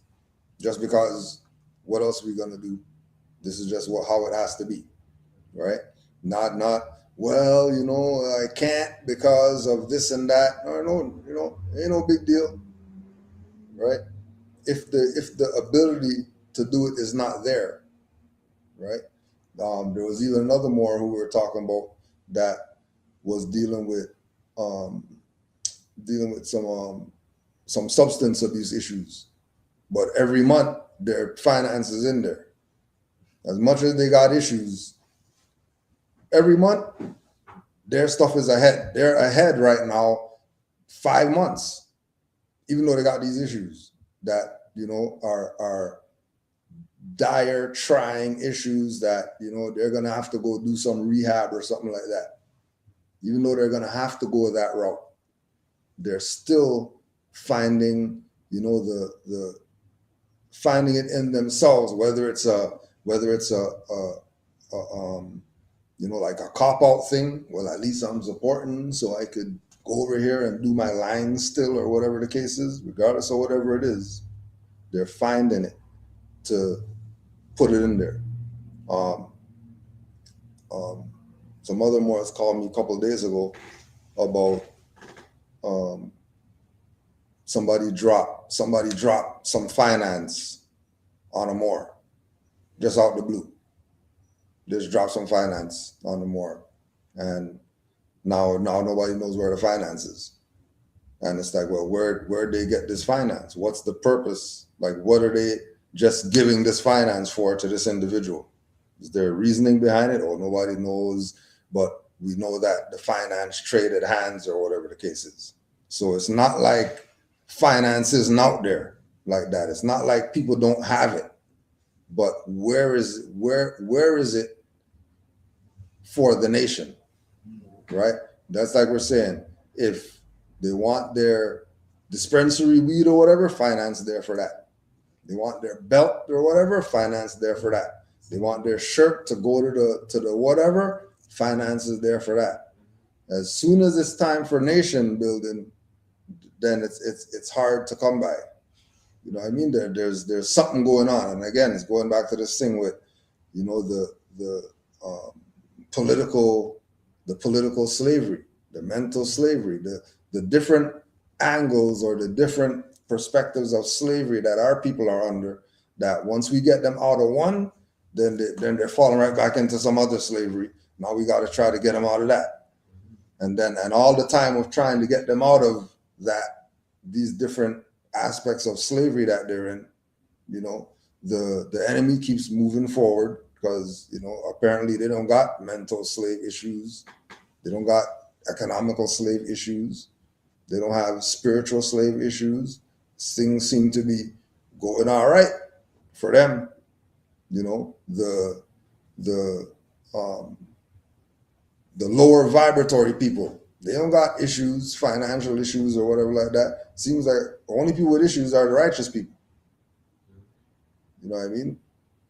Now, if we say, okay, fine, let's all sell out tomorrow.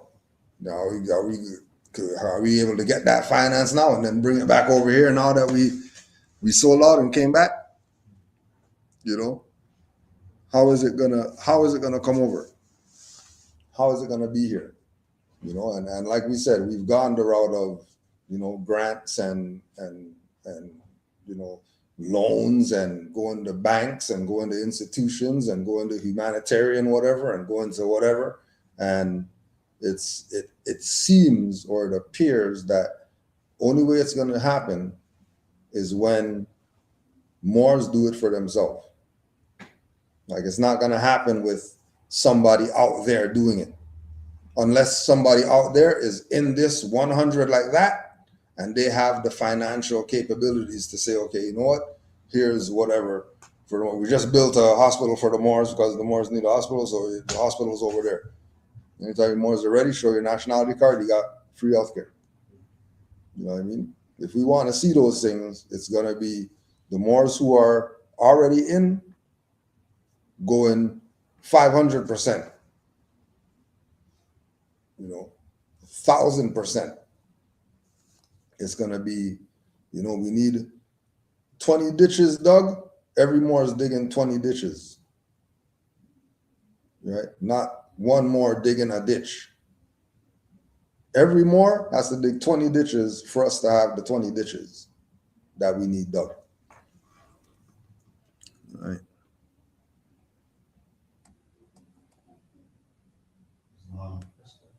Like so. No, go ahead. I was reading this chapter on misery. And, it's going even talk, came on around what you're talking about, having something. It's even when we, certain people attain things, it's like they're still not happy or satisfied. The ones that prepare to have it all. It's just the prophet said in the time of that too. That he says even if he doesn't get the finance from like dues, he'll get it anyways. Yeah, you burn up in your pocket. Yeah. And even on that level, you know what I mean? Like you would see,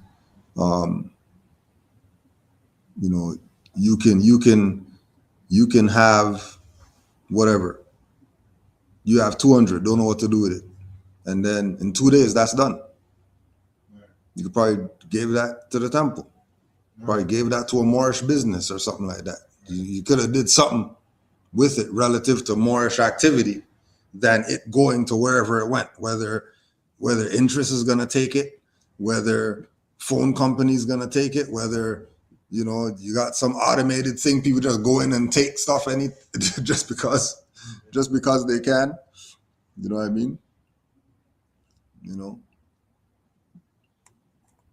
feel like, especially with a lot of our people, it's like, it's unfortunate to say, but like a lot of our people are followers, so it's like the ones who know what's going on. It's like GS said, we have to do twice as much.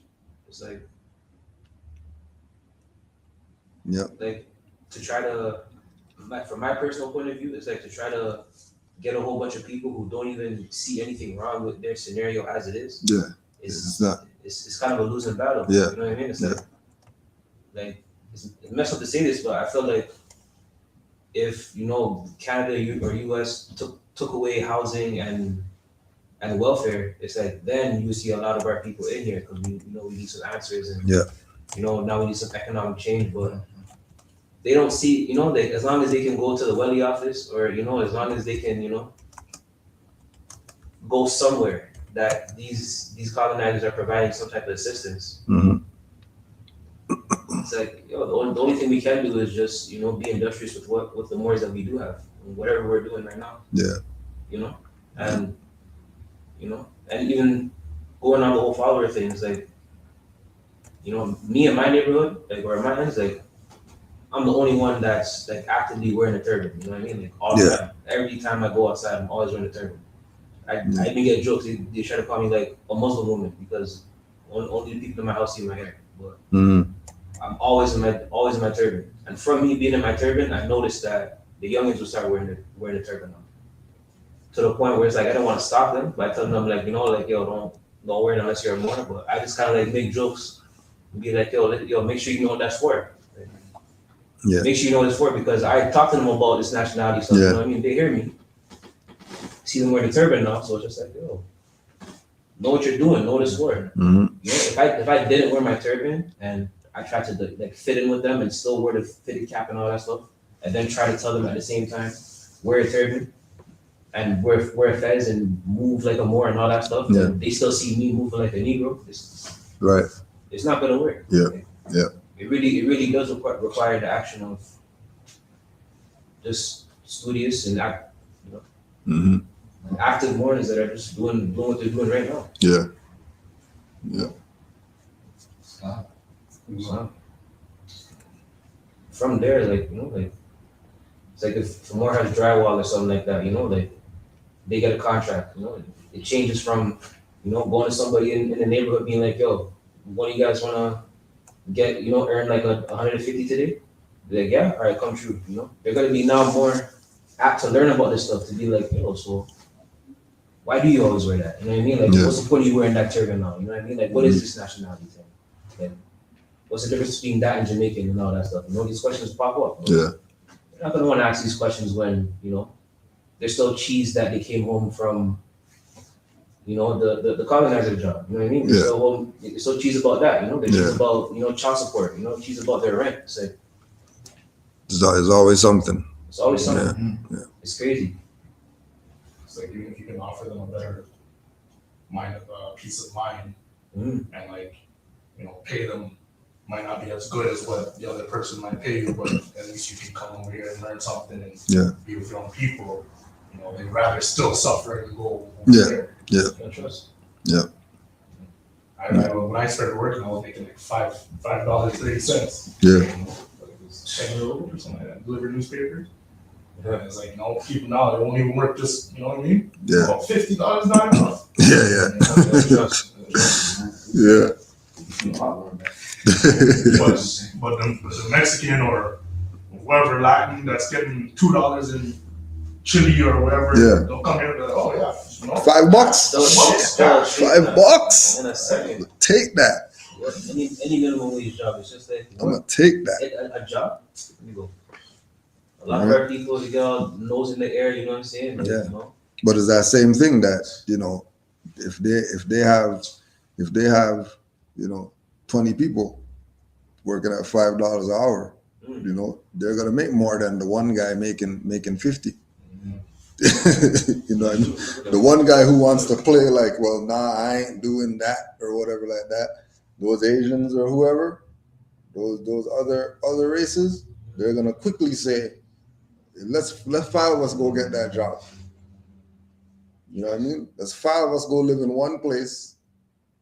Everybody have this one job. We'll split shifts and all that stuff so we could have a house in 2 years. Yeah. Eat the same cultural food. Yeah. We're all gonna eat the bowl of rice. That's it. You might get a little, water and whatever on it. Call it gravy and water and browning sugar or something. Call that gravy on your rice, and we're eating this for the next 2 years. Then everybody's down. No questions asked. Next man, these mans want fried chicken. They want some freaking succulent whatever. These mans just eating rice every day. Rice for breakfast, rice for lunch, rice for dinner. No questions asked. You know what I mean? Going into the Matrix, they're just eating their porridge. They don't care about nothing else. You hungry? Just just pull the lever, get all the porridge that you could eat. It's like the prophet said, right? If I gave you everything, you go back to sleep. Yeah. Yeah. Again, I was telling the bros the other day, I'm like, in a sense, they did kind of give us. Yeah. You know what I mean? It's like they kind of did. They went right back to sleep. Yeah, right back to sleep. You know what I mean? They gave us all the Went food that right we wanted. back to sleep. All the degenerative food that we wanted, and they gave us a whole computer in our pocket with all the information in it. And it's like Everything in there. still everybody's going to TikTok. You know what I mean? It's like people just went right back to sleep. You're probably right. On point. And it's those, and like we're all just saying, those who come from those countries that are struggling or economically just like that, they come up here, they're taking any type of opportunity. Doesn't matter. You know what I mean? Like the Asians, They're all in. even a Chinese person come over here, they'll sell raws or backwoods at like a cheap profit. You know what I mean? Just for longevity, knowing that they're gonna have the store for a long time. Yeah. Mm-hmm. But it's a mindset too, like just the mindset of longevity. Our people, it's like the colonizer did a good job in feeding our people this instant gratification thing. Yeah. You know what I mean? It's like if I'm not getting a matching within my lifetime, it's not like it's not worth it. Yeah. Instead of thinking like, but if my children have a matching, then I'm literally changing the course of where my people are going. You know what I mean? Yeah. But it's like they want it now, and because they're not getting it now. Yeah. It's like I don't care. You know what I mean? Yeah. And there's nothing else that they get now. Like everything else, they gotta wait for it. Everything else they gotta build it up. But this lifestyle or whatever like that, they want that stuff immediately. That's crazy. Which still leads to misery. Yeah. Because you're not getting it tomorrow. You're getting your doctorate one day. Stop it. All right. A couple more of these, and then we'll do our Quran reading. All registering. The 3,000 Muslims of the Grand Temple and the West Side Temple are making ready to register every man or woman in order to take the lead for the various candidates whom they have been instructed to vote for: Alderman Louis B. Anderson, Honorable George W. Blackwell, Honorable Oscar DePriest, Honorable H. Jackson, all working through the regular Republican organizations, of which the Honorable Daniel M. Jackson is our matchless leader. All know the whole situation and have their own way and time to give the order to go. The Muslims will be ready. And then you could check the there's a couple Chicago Defender articles about Oscar DePriest and certain politicians at that time, and how they rose to this prominence of being, the man in Chicago because of these certain elections in 28, 29 that gave them the political power that they were looking for. And it's also in the convention minutes talking about this idea of, the Moors are going to be voting for these people, and they're about to win just because of the Moors votes, just because of them being that involved in the whole voting process, that these people putting down their name is going to make these individuals win. So when we go through the oral statements and Drew Ali tells them about, well, if you want European whoever's, we could give those people to you. If you want European ones, no problem. Those people will be in office tomorrow if you want them. But it's all having your own in there. It's not about having some other race, having some other nationality ruling over you when you could have your own. Right.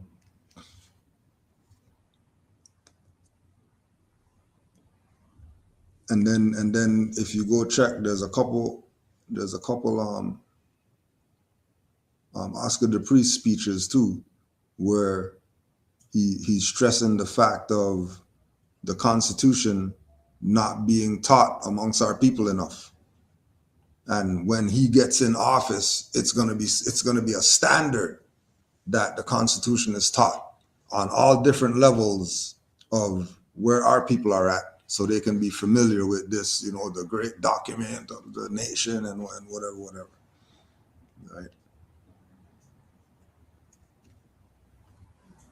Tongues. One of the most difficult things in this world to get control of is the human tongue. Kipling never wrote anything truer than when he wrote that man may hold most any post if he'll only hold his tongue. Before you set your tongue to action, get it under control.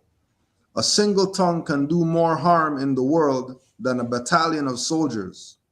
For soldiers can kill, but bodies, while the tongue can kill reputations and characters. Really, it is too bad that we have no laws to curb tongues from lying and scandalizing. No doubt you all have read the story of Lego, a character in one of Shakespeare's plays. When he was powerfully pictured in the character of Lego, the terrible consequences following the path of an evil tongue. Lego not only destroyed the reputation and pure character of Desdemona, but he finally, through Othello, killed her body. That's why I say, compel your tongue to speak helpful messages, or else keep it still.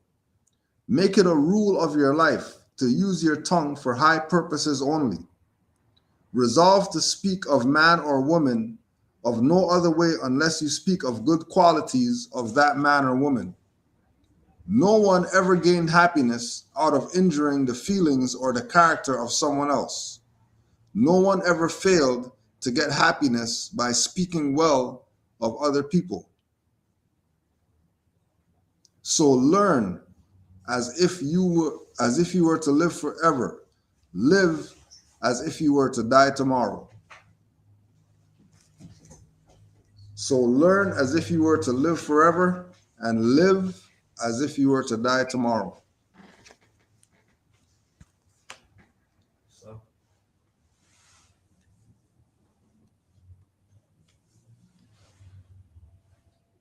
That was tongues. That was 23 of 47.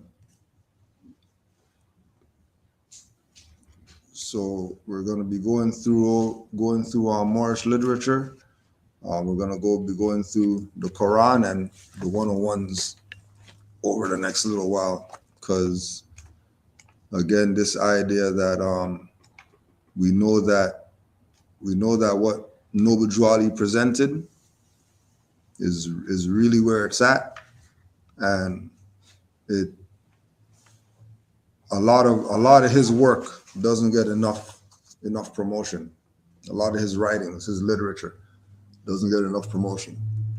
So just to put it into the ethers, so that the word could be out there from him, and we know we're doing our part in making sure that the teachings of Noble Drew Ali is always up front. And we could learn from a lot of different subject matters, but there's a lot in Noble Drew Ali's subject matters that need to be brought back up again. So we're going to read our Quran chapter 21 on justice.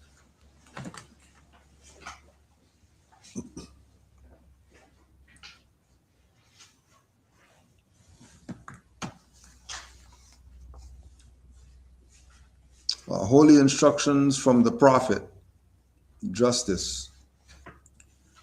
The peace of society dependeth on justice, the happiness of individuals on the safe enjoyment of all their possessions. Keep the desires of thy heart, therefore, within the bounds of moderation. Let the hand of justice lead them aright. Cast not an evil eye on the goods of thy neighbor. Let whatever is his property be sacred from thy touch.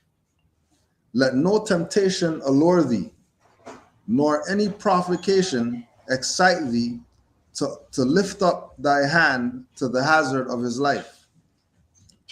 Defame him not in his character. Peace, bro. How you doing? Defame him not in his character. Bear no false witness against him. Corrupt not his servant to cheat or forsake him. And the wife of his bosom, O tempt not to sin. It will be a grief to his heart, which thou canst not relieve, an injury to his life, which no reparation can atone. In thy dealings with men, be impartial and just, and do unto them as thou wouldst they should do unto thee. Be faithful to thy trust, and deceive not the man who relieth upon thee.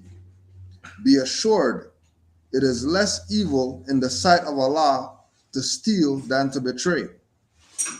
Oppress not the poor, and defraud not of his hire the laboring man. When thou sellest for gain, hear the whispering of conscience, and be satisfied with moderation. Nor from the ignorance of thy buyer make any advantage. Pay the debts which thou owest, for he who gives thee credit relieth upon thine honor, and to withhold from his due is both mean and unjust. Finally, O son of society, examine thy heart, call remembrance to thy aid, and if in any of these things thou hast transgressed, make a speedy reparation to the utmost of thy power. Chapter 21, Holy Instructions from the Prophet, Justice. Anything stand out? To more is on that.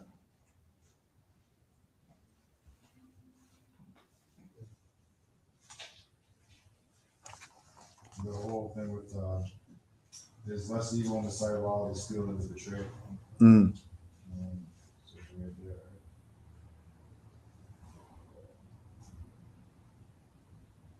It is less evil, or be faithful to thy trust, and deceive not the man who relieth upon thee. Be assured, it is less evil in the sight of Allah to steal than to betray.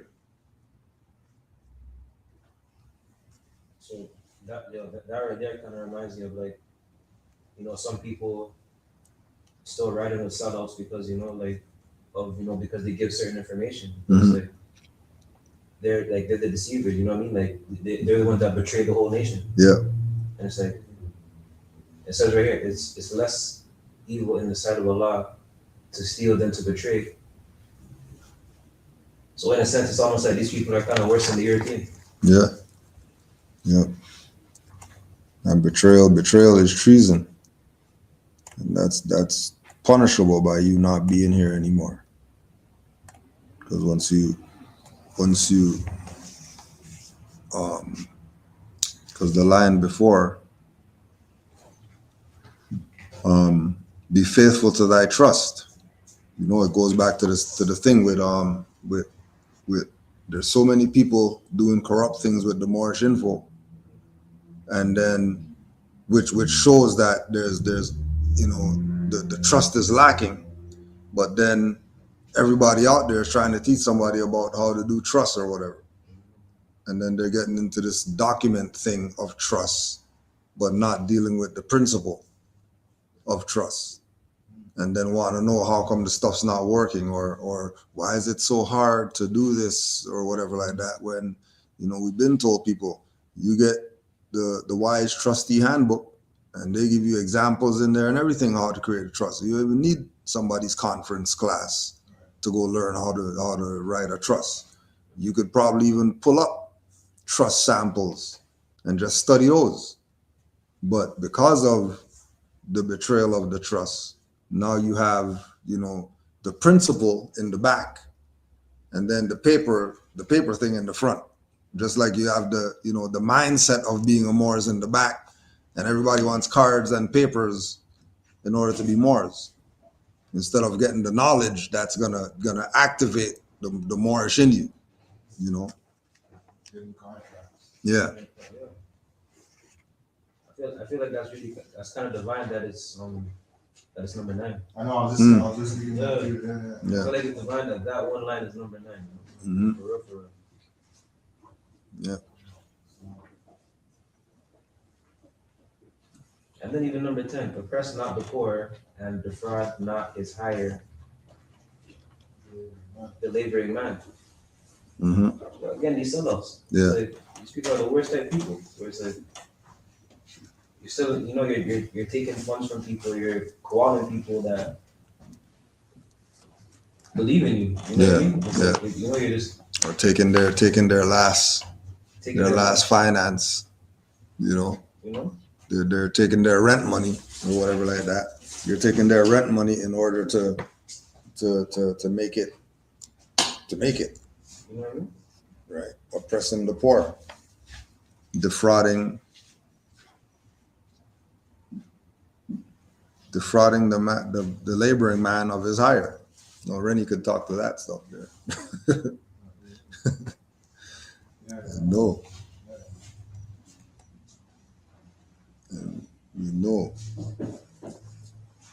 And some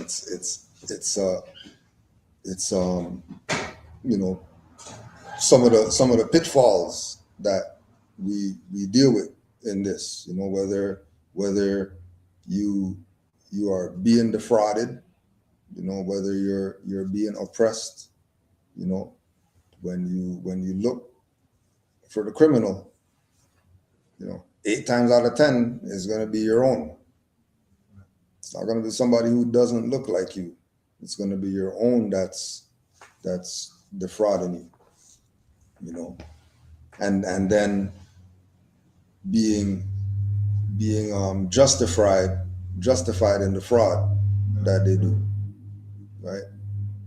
There's reasoning behind it. There's a reason why they did it or whatever. Everything every reason except that these people are criminal. And this was their duty to have you in this place, in this messed up position. Right? Like we talk about. Sorry. No, go ahead. No, because it says even in the front, it says oppress not the poor. Mhm. I'm trying to say defraud not as is hired. So it says oppress and defraud not. So Mhm. it's like there's two there. Like it says because the hiring man has the means to not oppress because he's not oppressed because he's able to hire this person, right? Right. And then so you have ones that will oppress you in the sense of undermining your labor and doing putting that mental thing in your head to say it's only worth this because it takes a lot of hours and Yeah. and you don't have defraud not of his hired is tying into that thing. So it's profits and mastermind, writing these things out. But just like we Number read. 13, sorry. No, go ahead, more. If you read number 13, that's a good one too. So it says, finally, O son of society, examine thy heart, call remembrance to thy aid, and if any of these things thou have transgressed, make a speedy reparation to the utmost of thy power. Mhm. Or, some people will say, they take off. Yeah. Opposed to taking some responsibility. Take off and they never hear from you again. Yeah. Instead of examining where they went wrong to make a speedy reparation, you Yeah. just never hear from them. They know what they did. They know. Yeah, and that's their salvation. Examine yourself because you messed up telling these people $5,000 for some papers, right? Call remembrance to the time when you needed aid, and whoever didn't charge you $5,000. How are you going to be telling people $5,000, right? Even in the 13th one, he's basically it's like the prophet's telling us, like, yo, like we have the power in our hand. It's like, yo, if you want to do bad, you're gonna get bad, but don't cry. Yeah. You know what I mean? But Mhm. but if you can do good, do good, Yeah. and do it good to the And what's interesting about this too is it's the last principle of justice. Yeah. Right? And he's telling you on the last sentence, number 13, right? Going in line with the the moon cycle, right? Yeah. 13. Mhm. Right? He's telling you examine the heart and make a speedy reparation. Or else, justice is going to take its course. Mhm. Right? Then you have 13 feminine. Yeah. It says finally, old son of society. It's like old. It's like Right. Yeah. everything was in line with that one. I like number 11. So when thou someone forgetting, hear the whispering, conscious and be satisfied with moderation, nor from the ignorance of thy fire, taking advantage. It's like I work in hospitality, and as a chef, we're always making food. But I noticed, like during COVID, especially when all these people started cooking out of their houses, they were doing it for profit. So where I got to a point where it's like, as a chef, you gotta respect the food because food is medicine. At the end of the day, right? That's how you're playing with your body. Yeah. But most people that are doing it for profit they're not. But they're thinking, There's no conscious whispers or anything like that. So Mhm. it's just, I'm trying to provide, I'm trying to do this, I'm trying to do that. So it's like, I have to take a step back. And that actually gave me a keen eye on, when I buy from people now, because now I can see the truth. See the truth. Yeah. The charlatan that's trying to sell me something that I don't even need anymore. Yeah. Whether it's housing, or it doesn't matter. It's like, what's your intention, what's your purpose behind trying to sell me that? Mhm. How is that going to benefit my life, my nationality, and who I am as a person? Yeah. 100%. And also too in 11, setting you up so you don't have to get to 13. Right? That when thou sellest for gain, hear the whispering of conscience. So when we're saying I seen somebody, I don't know if they're Moors or whatever, but there's a Moorish theme in what it is they were selling.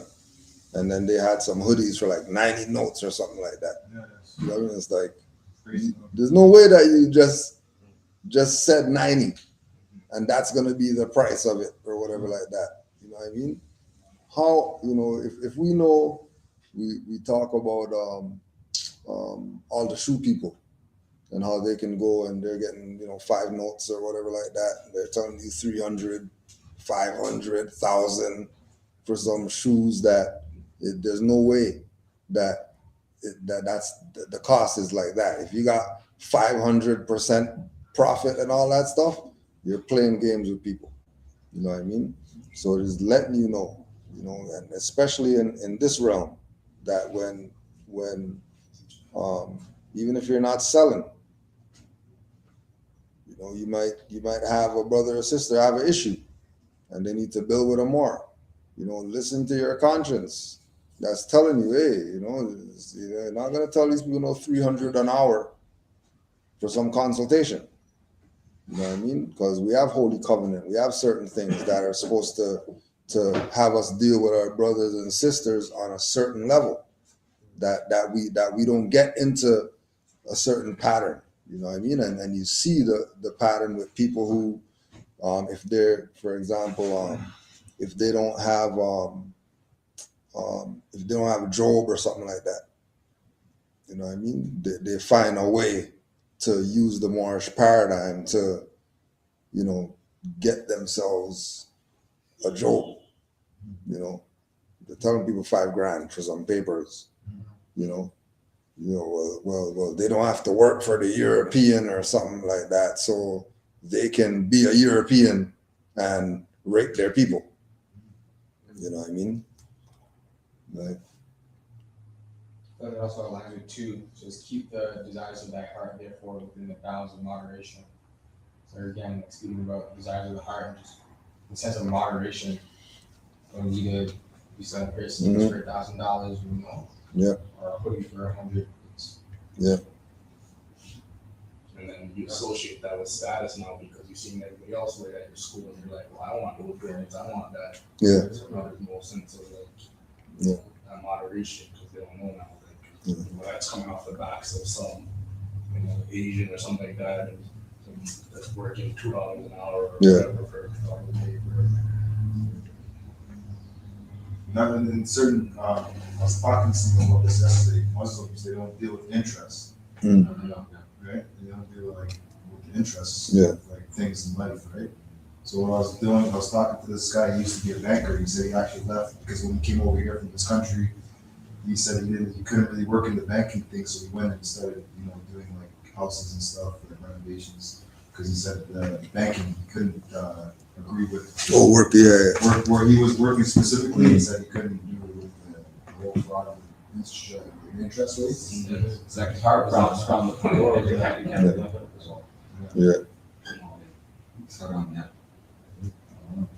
Yeah, those national standards. For real. Mm-hmm. Like, even travel back on that. I know a lot of like Somali people that if they see one of their people, being like one of the white or something like that, it's like they're not having it. They're gonna diss them 100%. They're not having that. Like, how are you gonna be with the ops and then try to come back to us and try to pray with us and do all that? You know what I mean? It's just like, no, you're one of them. Like, stay on that side. They're not having that when it comes to this. But with our people, it's like, Everywhere. you know what I mean? Like, it's like we're just looking at the fact of, I'm getting paid that much. You know what I mean? Get a check. Yeah. I'm getting a check. Morals isn't there, man. Morals is not there. Yeah. It's just missing.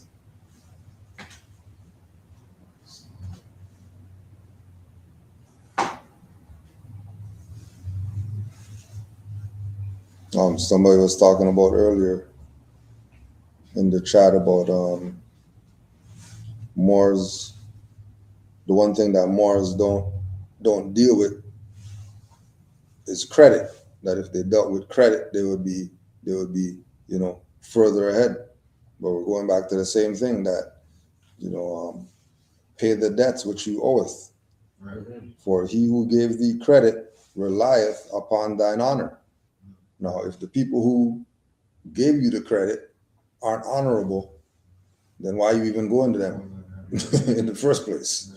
If it's like that, you know, I mean, if we're going to look at it on these different multiplicity of levels, that okay, well, as you know, whatever nation out there, they're gonna have a line of credit. Their nation has a line of credit, whatever the case is, right? Are they looking at it like, well, you know, the credit's in the strong man, I don't need to pay that back or whatever like that, or are they gonna pay the debt that they owe if they're given credit, right? Same thing with us dealing with that realm. If we're gonna say we're gonna take some credit from these criminals, then are you gonna listen to your Quran lessons and pay your credit back? Or are you gonna play, you know, strawman games? That's not me now all of a sudden, now that you got it. Now that's not you and you don't have to give it back or whatever. You know, to add on to that too, it's the whole thing with everything in life in general, like people taking out loans for cars and they know in their heart, like, yo, I can't really pay this. Yeah. No, and then you see what goes on for a couple months. Next thing you know, people's cars are getting repoed. Yeah. A whole bunch of stuff, right? Yeah. They didn't keep that moderation in their heart. Right? Mm-hmm. You know, they have like a $4,000 they could put down and just go get a car that a Toyota will last them like longer than that they finance. Yeah. You know? They want the Beamer truck. It costs them more, right? But it will last them way longer. Right? Yeah. They could have just put down the four. They could have just put down the four and got something, right, and be good. Yeah. And I think that's key because it's mentioned a couple of times in here. This, you know, the bounds of moderation, right, and making sure that be satisfied with moderation. The bounds of moderation. You're not satisfied then, you know? It's hard, man. Yeah. Not satisfied is misery, and misery is in there too. Yeah. Chapter on misery. I was going through that one. I was like, yeah, man, it's so true. Right? Yeah. When you recognize that, like, you gotta have moderation, or else, like, everything else is misery. Yeah. Right? Yeah. We don't live within our means, and I think that's part of the scarcity too. Mhm. Because they make it seem like there's not enough of something, and we want to take in so much. Yeah. We don't even eat anymore. And going back to the guy that I work with now too, he's telling me how he has like $1 million in his kitchen and he's in debt and all this stuff like that. But you know, he's miserable. He can't spend time with his kids. His kids don't even want to work with this guy because he's like, oh, my kids can't even handle this kind of work and stuff like that. You know, I try to bring them in the kitchen. No moderation. Like he's just go. He's not stopping to think. You know what I mean? Because he's playing that game. And, you know, he's sadistic. More debt. He just basically try to. That's right. You There's so much debt, it's like he doesn't know, his mind just keeps going. Yeah. He can't stop it. Can't stop. So that's One what thing to do is bankrupt's. Yeah. at the end of the day, that's what it probably is gonna come down to. Yeah. That. Yeah.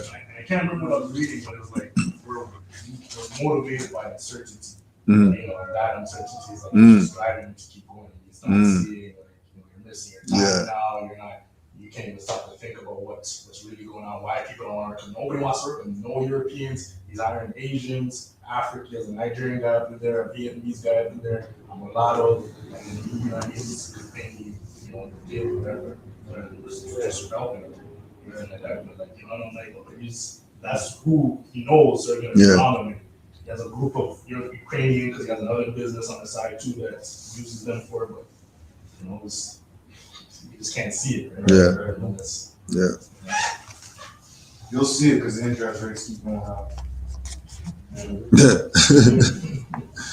You'll have to see it eventually. Forced to make changes. Yeah, straight. Forced to make change, and it could be the same thing that you're talking about. You know, man was probably supposed to have a you know, an 8-seat spot, opposed to, you know what I mean, 20-seat spot that you can't even manage. Yeah.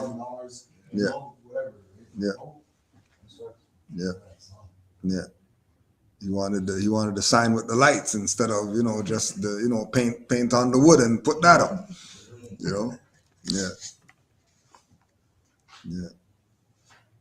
I feel like more that commented on the whole credit thing. It's like more or less like they have to really kind of like learn about money, you know, as far as like even the whole pay the debts which thou owest, for he who giveth thee relieth upon thine honor. Mm-hmm. It's like, you know, Talking about finances, man. yeah, when you talk about finances, it's like, I mean, is that honorable? I'm not saying like, you know, not to, if you have credit card debt, not to pay it, but it's like, you know, is that even honorable? It's like, did you even pay back, you know, your brother or your sister for loaning you that, you know, $25 for the Uber? Mm.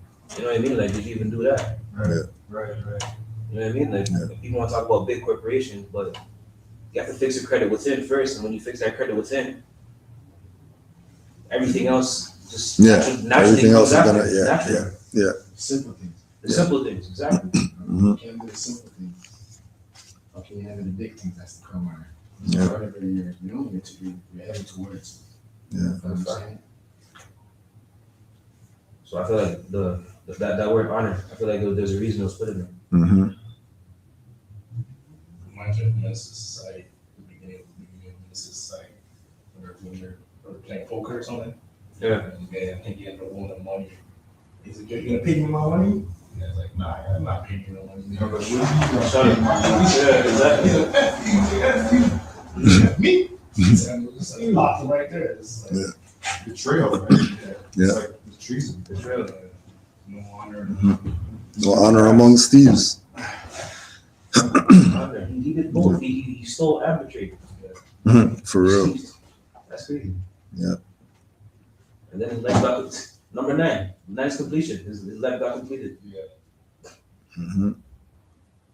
So, That's crazy. Stole and betrayed.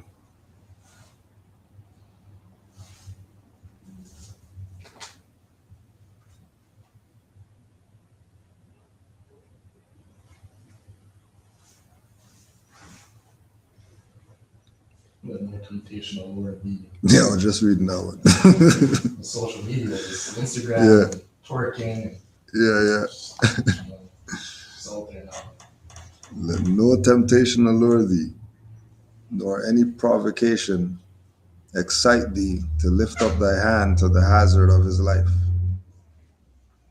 No matter how crazy it looks, don't let them be the ones to call the piggies on you because you slapped them or some foolishness like that because they were dumb.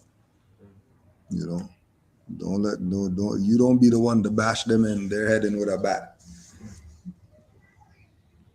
Don't let them get you to that level. And again, going back to the whole thing with just, you know, taking the lessons that Noah Ali brought and, like you're saying, internalizing them.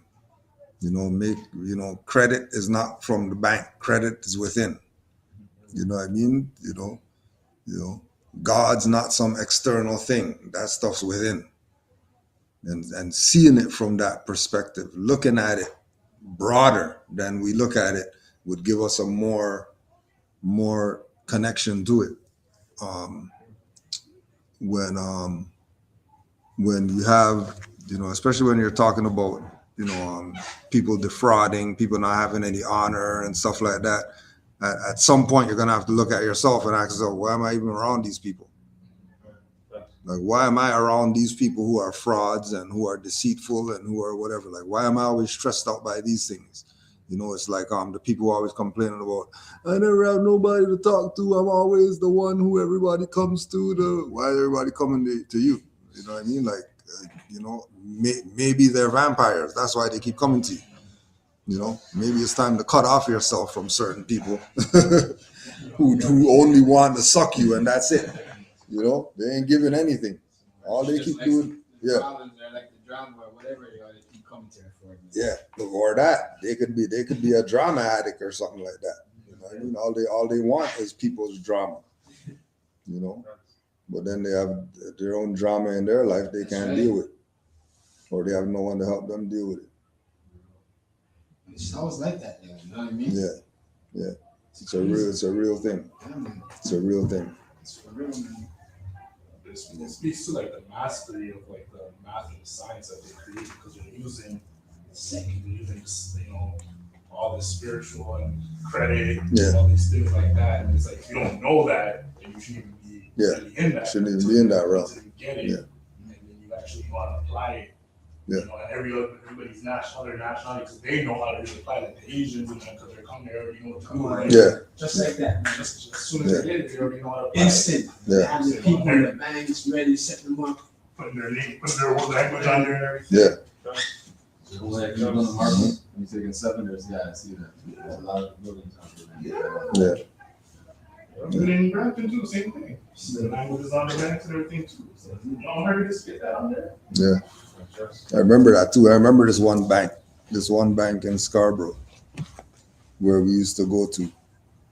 And one day we went there and it was in Chinese, like all the buttons and everything. And like, yo, what the hell? Yo, what's going on here? Yo? And then a few years later, the whole area was just Asians there now. It's like, oh shit, that's what they were doing. Like from back then, they had the plan like that. These people are serious. With the bank. Yo, these people are serious. They're serious. Start with the bank. You know what I mean? And it was a thing because everybody was like, yo, hold on a second. Why are the buttons in Asian? Like, what is this? What is going on here? You know, people took over. Actually, no, it was Markham. Even Asian courts like that. Yeah. Too. Yeah. Asian courts crazy like that. Yeah. Asian. There's a bakery on Steele from Jane. My dad was brought it up in the truck with him. He's like, how come it's not in English? Yeah. Their language. Yeah. The Jewish schools, it's written in Yiddish and Hebrew. Yeah. All that. So, Yeah. everyone has the right to their religion. Yeah. Right. And that's real how Asian court turned into Asian court. Like it's Asian court now. Like that's what they call it. like is there a difference? That's what it is now. Asian court. Asians run that joint. We were at Greektown last week. Greektown last week. We were at Nanford. Oh no. I think there was Greektown. Yeah, right there. Yeah. Nanford. Yeah, Greek. Yeah, Danforth and where they do taste of Danforth and all that. Yeah. Everybody has their space, yo. You know what I mean? And But ironically, all of it's ours. Like, you know, the broad spectrum, like, it's all ours. Like, Yeah. It doesn't matter where Greek stuff, Chinese stuff, it's all yeah. ours. And then they're looking at us like, well, they don't want They that. don't want it. So it's like, we'll sit up over here, and then they still won't say nothing because they still won't want it. You know? You don't want our birthright, no problem. They'll gladly take it, especially you know where they're coming from. You know. It's like as soon as they meet one of us now, it's like they messes up the programming now because they're so used to people not caring. They pass us on the street, they're watching us and we're not even watching them. Mm-hmm. You know? But then as soon as we see them, you know, we're aware of what's going on. Now we have to second guess them. You know, the second look. Yeah. This guy look like that. Or I think I've read rap or something. Yeah. Trust. Yeah. Trust. You know, it's crazy because it's like, yo, they're showing us what generational wealth is in our face. And it's like, our people, it's like we're so stuck on materialism that it's like we don't realize that. You don't realize what it is. You don't realize that, yo, generational wealth is not. It's not even gold and silver or anything like that. It's an idea. It's a plan. Yeah. You know what I mean? It's Yeah. a strategy. Yeah.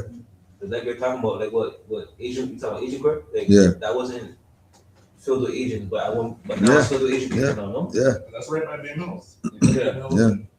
Down in those places where we're all, you know, Caribbean people. Those are all Asiatic spots around there. Yeah. I'm next to like Jada Lawrence, and I'm noticing right now, the Hispanic people, they're starting to take over slowly. For You know what I mean? real, Like we still have our little plaza, but even that one plaza, that the parking lot hasn't been fixed in years. Yeah. It's still the same potholes that I Yeah. seen when I was like 5. For You know real. what I mean? Like, Crazy. same thing, and it's like nothing changes about it. But Yeah. it's like you go to other plazas, and it's like not only do I see new businesses, Yeah. I see new businesses, New buildings, new. You know what I mean? Yeah. And I see them in different languages now. Yeah. And I'm like, oh, man, this is how it's happening. Like, yo, we Yeah. were at one point. Edmonton was Little Jamaica, right? Yeah. In no way can you say that. And like, you can't come here and say that now. Like, you know what I mean? Like, Nah, like all the yardies are at either in Jane or further. You know what I'm saying? Or probably in Scarborough or somewhere like Yeah. that. You know what I mean? But Yeah. we lost the plan. We And lost it's the a, plan. it's a, yeah, it's a pattern. It's a pattern. They never really had it, they dropped the ball. Yeah. Yeah. That's what I'm saying. But that's what I learned with a lot of the restaurants. The restaurant game was like a lot of the older heads, they had the skill, they knew how to cook, but they probably didn't want to pass it down. And transfer, yeah. Yeah. Going back to the same thing with the generational wealth, that that's supposed to be something that we do. You know what I mean? You pass it on to the generations that are coming behind you, whatever it is, just so that they can have something more so. Even when you look at like you're saying about the thing with when you were 5 and the potholes, when we were 5, it's the grandson who runs the convenience store now. You know what I mean? The convenience store we used to go to it back in the day as a youth. Now it's the sons running it, the grandsons running it. You know what I mean? Because they have these things that they come with, these principles, these ways of life that they come with, that all they gotta do is just implement it. And the duty is to make sure that our people aren't in these frames of mind. Now, once we're not in the frame of mind, then these people are foreigners gonna keep coming here, making claims on whatever they're making claims on. In 10 years, have whatever lockdown, and then we're on the outside, freaking looking in regular. I'm sure you used to be from years in the bush in 20 years. Yeah. 20 years. Yeah, everywhere. Friggin' Ajax, all that. Same thing. You know what I mean? Looking in, what you're saying, just looking in, it's like, when they want to get hospital help now, Yeah. where they gonna go to? Yeah. Yeah. They're just gonna be sitting there and you wait 20 hours. Like, you don't even know how to take care of someone. Yeah. You just have a headache. Go drink some water. Yeah. It's not even that serious. Sitting there for 5 hours because he couldn't drink some water. Like, stop I was this. reading a thing into the political scheme of how they run things, and a lot of their children just come up and be them. Like they end up being what their position is. Mhm. Like, look at Justin Trudeau and his dad. Yeah. He got the back door. Like, he came in through the back door. Yeah. He didn't come in on some. He came in on some Trudeau name. Yeah. So, they all Just like what's his name? Son's gonna come in too. LeBron's son's gonna come in because he's short. Like, you're short. How are you beating everybody? Like, you're short. There's no way. If that was like 6'5" or something, okay, fine. Yeah, we could say, but you're Muggsy Bogues out there, bro. Stop this. Like, how are you the man? But the way they're building him. Yeah. The way they're, Yeah. You know what I'm saying? Yeah. Like, he's this. Oh yeah. Like you said, 6'5". Yeah. He's gonna come in here and just dominate. You know what I mean? And that's what they do. That's what prize winner. Yeah. The prize horse. He has to go in there and dominate. That's for the real. prize horse. Straight up. Ron can't go and speak on Patty because he has his business going on. Yeah, he ain't losing his 40 million or whatever like that. Hell no. They gotta pay Kyrie too, because after that whole COVID situation, Yeah. they gotta pay him now. Yeah. And we'll see. Yeah, and we'll see. We'll see what happens. Because that's how it should be. We'll see. We were just talking about that like a couple weekends ago. Yeah. Like, if they all came together, like what Kyrie did, they all followed him, or even just came and said something. Yeah. You know what I mean? Nobody's gonna stand with him, yo. You know what I'm saying? That's the problem. They have handlers. Come on, man. It's Look a problem. Hear what LeBron said, man. They have He handlers. came to LeBron and look what LeBron said about him. So it shows you like No hand, not even that. It's not necessarily that. The way I'm looking at it, it's not even necessarily that LeBron wanted to say it, but his handler told him to say it. Yeah. Like, You got to make a comment. You can't say nothing. Yeah. You have to say something. We need you to say You're the face right now. Like, you got to say something, bro. You can't be quiet. He told man the boss saying, man. Yeah. That's what I mean. Like the handler, his handler, LeBron's handler is like, you got that contract. Yeah. So you gotta say something going against Yeah. what he's saying, because we're No, for sure. to show that you're with us, right? It was wrong, right? Yeah. You know what's messed up? Asir said something like that. Asir said if they were like, if we were to boycott Timberland right now and all that, these rappers, they'll get a rapper right now to go promote it. Talking about if you don't got the tin, You ain't nothing. and you go right back and buy it. I was like, yeah, don't do that. Yeah. Don't do that. But that's that mental slavery. You know, again. Kanye showed me that, you know, when he showed the message that it's with his handler. Oh yeah. Yeah. That was When he said crazy. that, I'm like, yeah, I already knew that, but Yeah. like for him to show that Yeah. message, I'm like, wow, it's there. Like actually it's real. Doing Yeah. that. This man wasn't wrong in anything he said. Like he was actually right. You know what I mean? You know, you're Imagine gonna. getting a text from someone though, like, you know, like to say, well, you gotta get up today, you gotta go over there, you gotta wear this. Yeah. You know, you gotta what? Yeah. Right? If you don't, we're gonna take away all those millions. Everything. We're gonna take everything, and they took everything. Crazy. And on a metaphysical level, it's like our people don't even realize it's like they have us looking up to slaves. Yeah. You know, because it's like what Kanye said, yo, slavery is a choice. Yeah. You know, people are watching too much movies and you know they're focused on, you know, the whipping and all that The stuff. wrong stuff. Not Yeah. even realizing like, yo, it's like you just said, imagine having a lifestyle where you just get a phone call, like I'm privileged, not even privileged. It's good that I can get a phone call right now Right. and choose to ignore it. Right. You know, and choose to be like, I can't answer that. Yeah. But then they don't answer that, that's their career. That's Yeah, their whole yeah, life. You yeah. know, it's like imagine like I'm free, like I can say what I want. Like I can say, you know, like F them Oscar, you know what I mean? Like, Yeah. Like no distance to, you know. Yeah. No distance to the song, you know what I'm saying? But You if got the Dave Chappelle disclaimer. I got Drew friends. I got Drew you know, friends. but you say that right now, people can't say that. They're blinded. For real. Will Smith is just about to come out with a new slave movie right just now. Look at that. You know? Oh yeah, this man has one. Yeah. Yeah. Ever hear about it? Emancipation. For And real. then after you just did the slap and everything, it's just gonna be your first movie back, first Yeah. feature film back. Yeah. Madness. You know, it's not even about like them even putting out the movie. It's just about showing us the symbolism. Like, okay, what are you guys gonna take from this one? Mm. Yeah. Let's see what let's see what you guys take. Yeah. What you guys apply. Yeah. You know, They don't want to show the real movies now. like you said, who said the plan? Like, it's all about the plan. Right? How do you plan? So they have the plan. Yeah. They got there. They already know. They already know what the response is gonna be. Right.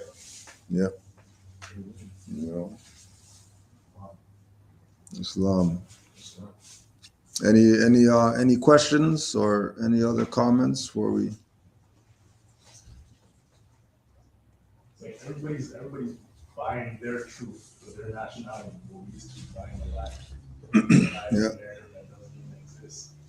Yeah. It's just a tale that's just been there. You know, where it comes from, whatever. And we feel like that's what we gotta sell just to make some money or whatever. Mhm. We do moderation.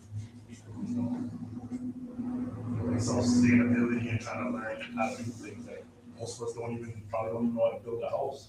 Yeah. When I was in Ghana, I got to sell these mud villages and all this stuff like that. And I'm like, wow, you know, this is indigenous people just Yeah. making use of their land. Yeah. Yeah. You know, Using their resources. using their Yeah. resources, Yeah. things wherever, and just do them. It's like here's like, you know, we don't even have these like basic skills. Yeah. You know, how to give birth or you know whatever. Yeah. Moderation. Yeah. Even to Camelback on that, I remember I seen a video. I don't know what nation she was from, but she was from somewhere in the Kibbaland or something like that. And she was talking about the image of poor Africa and all that stuff, right? Yeah. But even she was saying like, yo, listen, you see, like she's from Ghana. You said you see a Ghanaian with a house, 9 out of 10 times they pay cash for it. You know what I mean? Like you see them with a car, 9 out of 10 times they pay cash for it. Everything they have, they pay cash for. Yeah. Versus Yeah. other places. There's no where it's like, credit system and all Yeah, that. you can have some big house and it's just like, nah, but you're sinking in debt. You know what I mean? Like, Mhm. That's the interests. That's those certain countries' interest is it's not what the price is the price. That's what it is. You're not gonna run Yeah. off whatever Yeah. how you want. Yeah. So you get your debt. If anything, they're coming here to take some of the equity And then bring it back. over bring there. it back. Yeah. Yeah. Same people that are in my farm. That's exactly what we're doing. Yeah. And I see them making projects back home, because from Nigeria, Mhm. CEO, Mhm. you know, and I'm seeing him build with his nation people there, but then he'll come back and he'll sell it to us. Yeah. Get us for the labor. Yeah. Pretty it up and everything like Yeah. that. But yeah, I'm catching the game, you know? Yeah. But, I mean, the cause of it, whatever behind it, I understand. But, it's like, he knows because he takes the identity of the Israelite Mhm. thing and everything like that. So, Yeah. try to tell him what we all know. It's just, it's Nigerian at the end of the day. For Yeah. everybody. That's just it. Everything else is up front. Yeah, everything else is up front. We're all one. Yeah. Come together. You don't need you.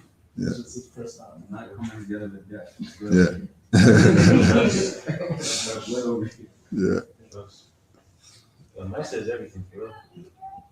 You know some one thing? Even like there's a lot of people that send barrels back home to yard, right? Yeah. And it's like us, you know what I mean? Like us being here, like up here with all the technology, well, we should be sending back like 3D printers and you know what I mean? Yeah. Like It works. power tools.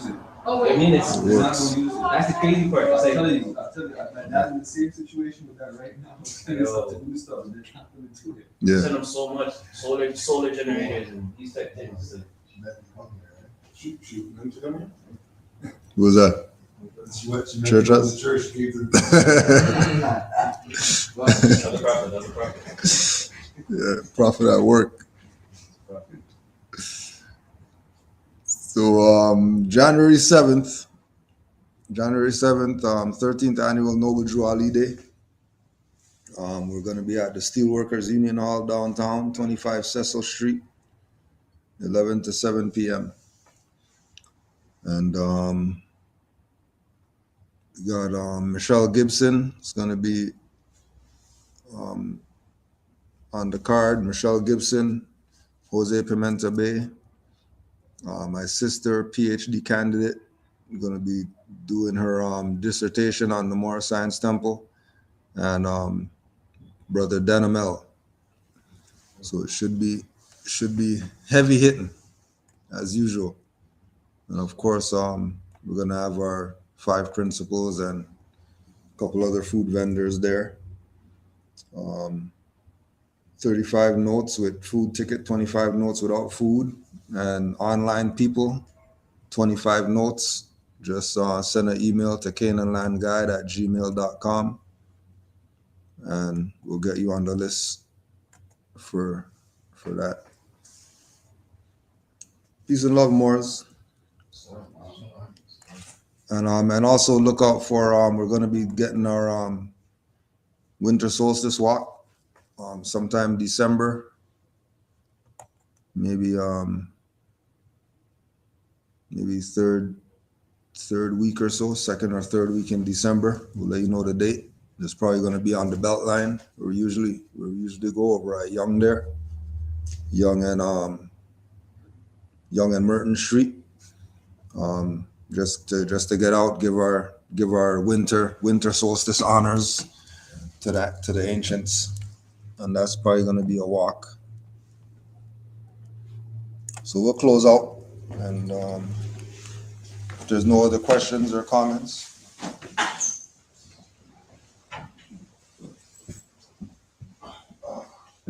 5 on the left, 2 on the right. Allah, the Father of the universe. Allah, the Father of the universe. Father of love. Father of love. Truth. Truth. Peace. Peace. Freedom. Freedom. And justice. And justice. Allah is my protector. Allah is my protector. My guide. My guide. And my salvation. And my salvation. By night. By night. And by day. And by day. Through our holy prophet. Through our holy prophet. Noble Drew Ali. Noble Drew Ali. Islam. Islam. Did you put the sign up yet? Huh? The Drew Ali Day? Yeah. Because I went. It's not early.